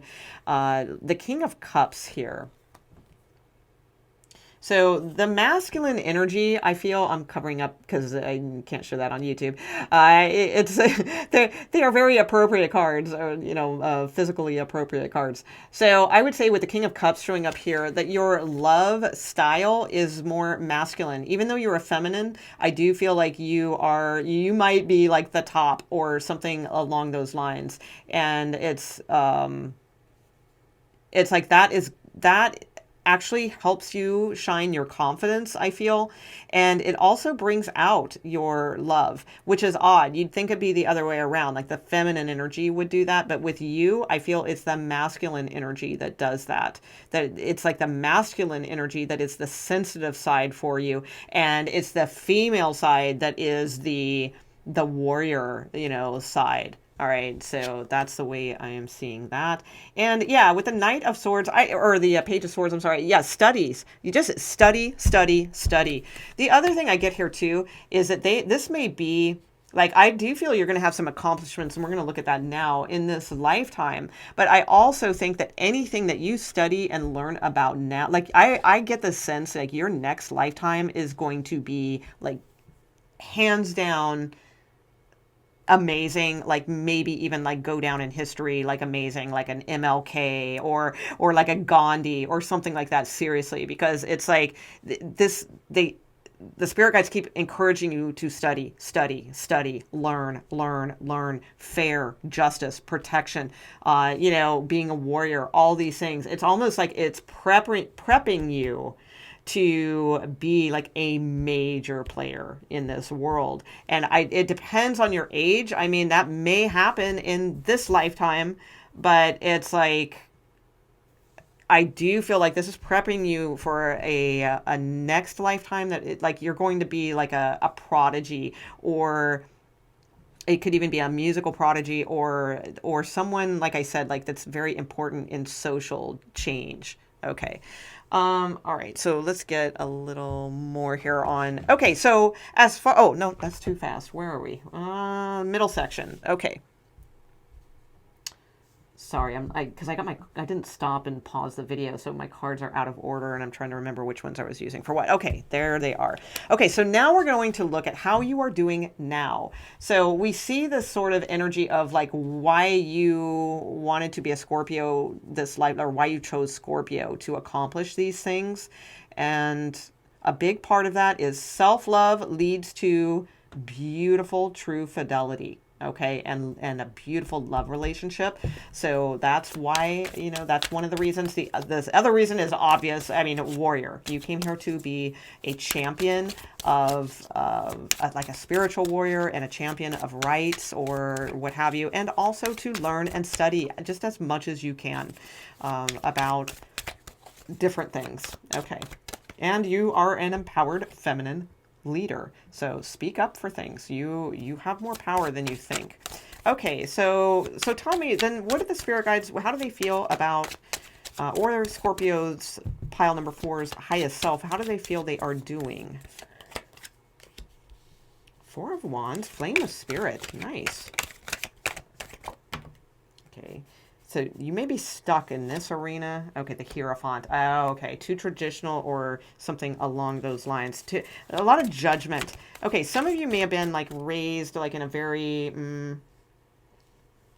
not in an offensive way, because I am not against any specific religions. In fact, I admire all religions. I don't necessarily practice any particular religion, but I admire them and I learn from all of them. But some of you, I'm getting, may have come from a very, very strong Catholic background, or maybe like a Baptist, like very strong, like traditional background of some sort as far as religion, or it's just in your DNA. All right, for some reason. Yeah, Five of Cups, that is the first decan of Scorpio coming out here. So, oh, and another 5. So you guys may be going through some obstacles right now. I get the sense like you're going a little bit through dark night of the soul right now. All right, is what I'm seeing. Let me get one more card here for you, and then I'll mention about what I'm seeing here.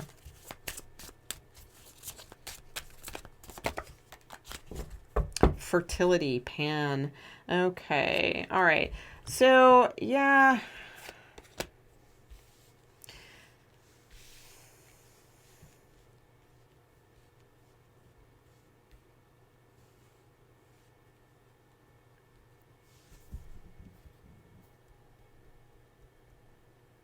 One thing too is you guys need to. I feel like you need to realize that you are a leader.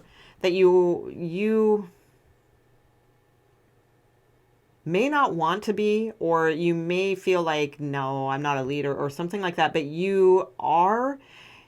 And whether or not you're making the efforts towards that, I'm not sure. That's kind of up to you. I am guessing you may not be, because I think I think you have these conflicts in your life that are keeping you from being a leader. You also particularly may have, there may be a lot of unresolved.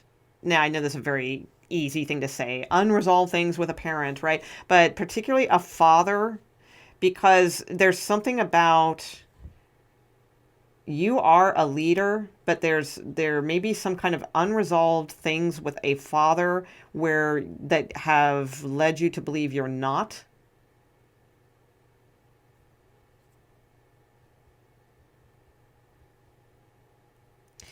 You may have had like a very, like a water sign father is what I'm guessing, and they may have brought in a lot of conflict and sadness into your life, whether they meant to or not. And it's like, I don't think they're aware of this. Like, I don't even think they know. And whether or not this person is still around, some of you may have this person in your life still, some of you may not. But it's like, there's a lot of like, just like, sadness with the Five of Cups, a lot of missed opportunities based on conflict here. Things that like, it's almost self-sabotage energy that you may have like inherited or something like that from a father, or that you learned, because they say, right, like that psychologists say that we witness and observe all these things as very wee children, right? And then that gets registered into our subconscious. And it's like, I feel like there's a father figure here who just had a trail of missed opportunities and conflict in their life, and that you may be sort of reliving that energy based on something subconsciously from them. Okay, so... And again, it may have something to do with like a Catholic upbringing, or like a Baptist, or like, again, no shade on any religion, but something that would be more, that has a lot of, a good stronghold, on you, or something like that, on people typically. So it's like, well, most religions do have that, but you get what I'm saying. Like, I don't, and if it's not religion, then again, I think it's that thing where, you are a leader but aren't stepping into it, is what I see here. You may be more interested in like getting married or something like that. Not that like that's going to solve all your problems. I don't mean like in a weak way, like oh no, I just want to get married. Let them do the work. Not that way, but like that maybe just be something you want. You may want to, just work on your partnerships or work on being married or something like that. But I feel like spirit is wanting you to work on, because it's like a fine line. Are you going to be the leader, or are you going to be the one that is the subservient here, subservient? And like bowing to the almighty Hierophant here. Which one are you going to be? Well, you're a Scorpio. You've got like 3 different warrior cards. So which one are you supposed to be? You know what I'm saying? So it's like, I think that I think you're going to get very interested in how things are done. I feel like you want to break the mold of how oppressive things are, especially when it comes to, I'm getting property, something to do with property in particular, marriage, things like that, like rights for people who live together for a while. I know there's like the common law thing or something like that, but I feel like you could be very passionate about those types of things. That is something that's very specific, but that's what I'm getting. So are you doing good right now? I don't know. I feel like you are, with the Pan God coming out here, I feel like you may be diving to more the darker, like the shadow side of yourself right now. And it does have something to do with the father and possible unresolved conflict there. And it's not that you're not doing a good job at being a Scorpio, because you're definitely being Scorpio. 5 of Cups coming out. I mean, and King of Cups, those are Scorpio cards.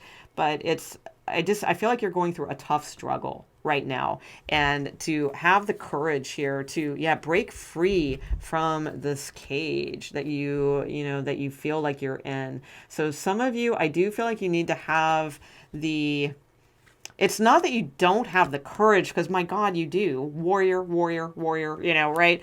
So, I mean, you obviously do, but there's something, look. Oh my God, there's your card, the Death card. But with the screen here, which is the Nine of Swords, which is a lot of anxiety, the Ten of Wands, a lot of burdens and feeling trapped and all of those things.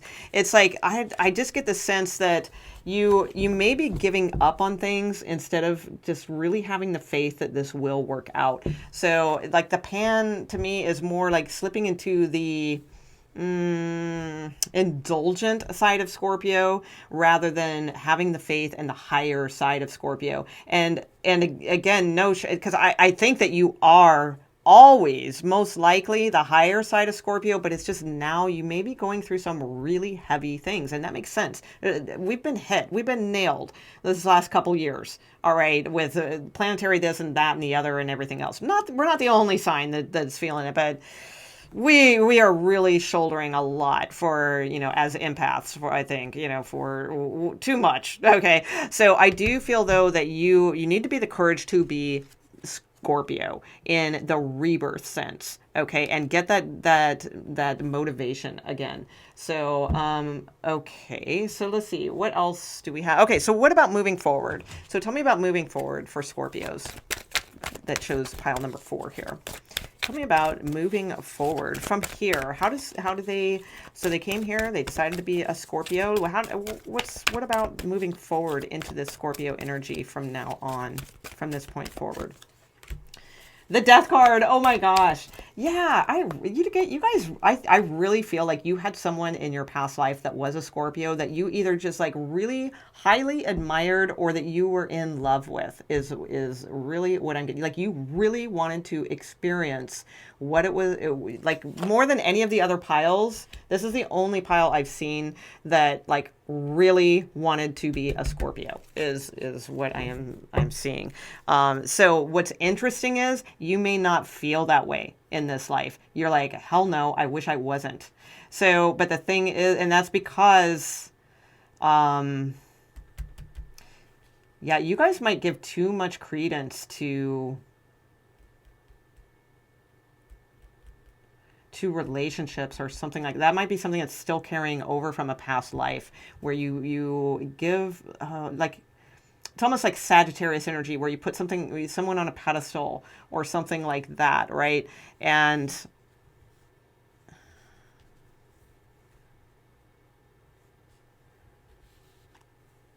in this lifetime, it's a fit for you to be a Scorpio, but it was like kind of a forced fit. It's almost like it was a rush job, or something like that. And it's like, okay, you really want to be a Scorpio then? Okay, here you go. And it's like the angels or whatever scrambling around in the astral world to put this together for you is what I get. Because it's a little choppy. And but it's also beautiful choppy. Because, I mean, what could be more beautiful? I mean, of course, who wouldn't want to experience this? I mean, really, that's just amazing. Those cards are just gorgeous. True love and fidelity. Mm. Yeah, judgment coming out again, and you have judgment here as well. So one of the other things too is to not judge marriages, not judge the way people want to live with each other and things like that. Like that may be like really important to you to stand up for, or the other way around. Maybe that you're the opposite. Maybe you're like, no, I'm pro marriage. I'm pro this. Must be married, not living together. I don't know. Whatever your deal is, it could be either or. But there is something that you feel very strongly about. But having that like judgment energy of like, well, this person shouldn't be. Oh, they shouldn't be doing that, or oh, yeah, something about fertility also might be huge for you. That might be an important subject matter, women's rights, things like that when it comes to fertility. But it's like also, though, remember, too, that it's, this says, I understand that everyone has their own unique paths and challenges. Also, not to get too judgy with certain aspects of life, because we never know why someone is experiencing a path that they're on. We need all kinds of different types. Yeah, pride in reverse. Interesting. Okay, so you have the death card coming out right away as far as moving forward, which is Scorpio. I am learning that endings are merely beginnings. So again, you came here to be a Scorpio. You are absolutely doing that, for sure, because that's exactly what it is. Learning that endings are merely beginnings, rebirth. That's what, the Scorpio symbol is all about. Death, rebirth. Regret. I know that I cannot change the past. So this is really important moving forward. So any type of endings, things like that are merely beginnings, and we cannot regret the past and hold on to that kind of stuff. Don't berate yourself for any of the stuff. You have pride in the reverse. I love myself and I see myself in everyone. That is reversed. So this is about going in the upright, needing to take more pride in who you are, because what I do see here too, I was talking about it being choppy and all that, but it's not actually. Oh, yeah, let me take that back. This is choppy as far as what you are doing now. All right. But before we did those cards and we looked at why you came here to be a Scorpio and all that, it wasn't choppy. It's very clear. Warrior, power, feminine leader, love, and justice, and studying. And your energy is very important in this lifetime as how you affect others. So it's not choppy. I feel, yeah, okay. So I feel like right now, like the way things are working for you, though, they are choppy. And I don't think it's like your fault. Like, well, you better step it up, Scorpio. You're not doing enough. It's not like that at all. I don't think that's anything that like you did wrong and now you're in choppy this or that or what have you. But there is something about possibly past judgments that were too severe or something along those lines, or holding on to one ideal too strong. I feel like spirit may be taking that away from you and putting you through some conflicts here, possibly with a male water sign or, like I said, a father figure. And it's like all to get you to have the courage to be Scorpio. You have the death card twice in this reading. None of the other piles came out with this. You truly came here to like I said, like you're the only pile I've seen that truly came here to be a Scorpio. Death card, right? So, okay. So start loving yourself, loving that you are a Scorpio, loving that side of, loving the dark, loving the light, all those things for sure. Okay. So let's see. Let's get some other messages for you for moving forward. And we are going to wrap this up here. Okay. Oh, I got to mention that because gratitude is showing up underneath this deck, and it showed up under one of the other ones too. I just didn't mention it at the time, but I remember seeing it earlier. I can't remember which deck it was, but I did see it at the bottom of that deck too. So, but gratitude comes out a lot. That's always a common theme, I feel, for Oracle cards, because it's especially if you're going through conflict, it's hard. It's difficult sometimes to find something to be grateful for, but it is showing, so I will mention it. Okay, moving forward, Scorpios. Okay. All right, let's see what we got here. Okay. Oh my God, right? So you had pride in reverse, and then now worth is coming out. Scorpios.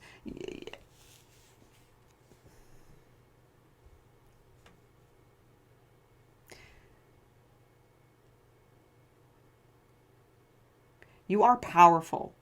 You are more powerful than you know.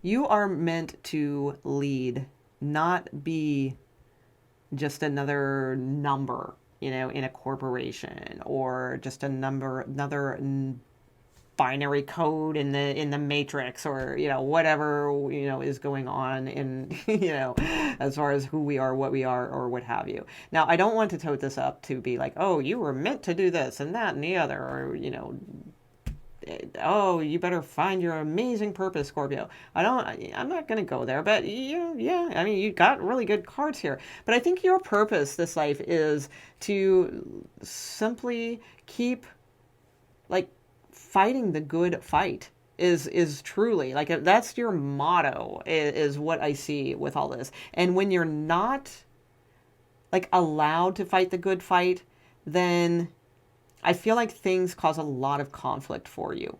And then it may make you feel like you're not worthy, or you may not have the pride, because it's like, think about it, like, it's, okay, I don't know if any of you are familiar with Star Trek, like The Next Generation or what have you, but it's like, if you are, you'll get this exactly. Like Worf, the, what is he, Vulcan, or what, I forget what that word is. But anyway, like he's a warrior, but we're talking about more like militant in this way. I think you're more of a spiritual warrior, but he's a perfect example because he's a warrior. And like, there's times on the show where he's not allowed to be a warrior, or he has to learn a lesson in diplomacy, or something like that, or he doesn't get to have the climatic experience that he expects, or get the recognition that he wants, and that really offends him on a deep level. All right, I know it's just a TV show, but that's what I'm getting with you. It's like, it's almost like you are such a warrior and a leader and an empowered leader and all of these types of things, but there's, just because like it's not something that people may not notice immediately, doesn't mean that it's not true. And others may be affecting like how you view yourself, and like the pride, because I feel like you feel proud of yourself when you can show value, when you can show worth. And that's okay, but it's more important to feel pride when you show yourself value and you show yourself worth. And I know that sounds cheesy, but there's a reason for these things. There's a reason for the slogans and the trite things about self-love, because they're true. Okay. And I'm really getting here that you really need a beautiful dose of self-love here. I also feel like you are going to have an amazing love of your life. And even if you've already had one or something like that, and it's like, there's still love that is available in your life. But it's this sense of worth that really needs to come out in you. Okay, let me read this card. It says, you have been worthy to belong to love. Wow. to love all along without any need to improve. In fact, you are love itself. Oh my gosh. You see, some of you guys, you study, you study, you study, you study, you study, you study, and you read books and you read books and you read books. And again, that's good because it's part of your path. That's fine. You came here to do that. But it's like, when is enough that it's time to realize that you are a part of this thing. All right. You are definitely worthy. You've earned a right to be here. You've earned a right to be these things. So it's time to start being them, and realizing that is what I see. And pride says, I love myself and I see myself in everyone. Beautiful. Okay, what else? Last two cards, and then we'll pull one chakra message card, and we are done. Okay, so you have discovery and you have quest. Discovery's come out a lot for Scorpio. That makes sense too, because it's like on the path. I mean, Scorpio is a sign of discovery, like discovering things. You are the researchers of the Zodiac. So I feel like you guys are definitely on a quest for sure. Also too, I feel like at some point in your lifetime, you may go on some kind of pretty kick ass. It kills me to do that on, but whatever, we got to do that now. Vision quest here, or like a pilgrimage. Also, I feel like you guys will do that at some point in your life, like go somewhere, maybe India or Jerusalem or Egypt, something like that, where it's like some kind of pilgrimage that is going to. Oh, wow. Yeah, this book just came into my mind. If you're interested in things like that, or autobiographies like that, this really killer book that I know a Scorpio would enjoy. It's called The Chasm of Fire. CHASM, The Chasm of Fire. And it's about this woman that's about this age, and it's a true story. And she was British, I believe, and I think this was back in the 50s or something. And her husband dies. She just decides to go to India, and she meets this like whacked, like real tantric guru. I shouldn't say whacked. I mean, whatever. But it's like weird stuff, right? And like the real tantra. We're talking about tantra, not like wearing karate pants and doing breathing techniques tantra, not that kind of tantra that we learn about in the Western world, like the real kind. And oh my God, she had like all these crazy experiences and stuff. It's a pretty trippy book. I loved it. But yeah, I feel like some of you guys, like later in your life, you're going to be doing some kind of vision quest, and you're going to really just look at both posturings, how the arms are open. You're a light being. You're going to just like release and like turn into light is what I see here at some point, really, in like a very cosmic way. All right, that's what I have for you, pile number 4. I hope you enjoyed this video. Please thumbs up, subscribe, leave a comment. Let me know what you think, all those good things. And I will see you, Scorpios, soon. And have a great one. Thank you, guys. Bye.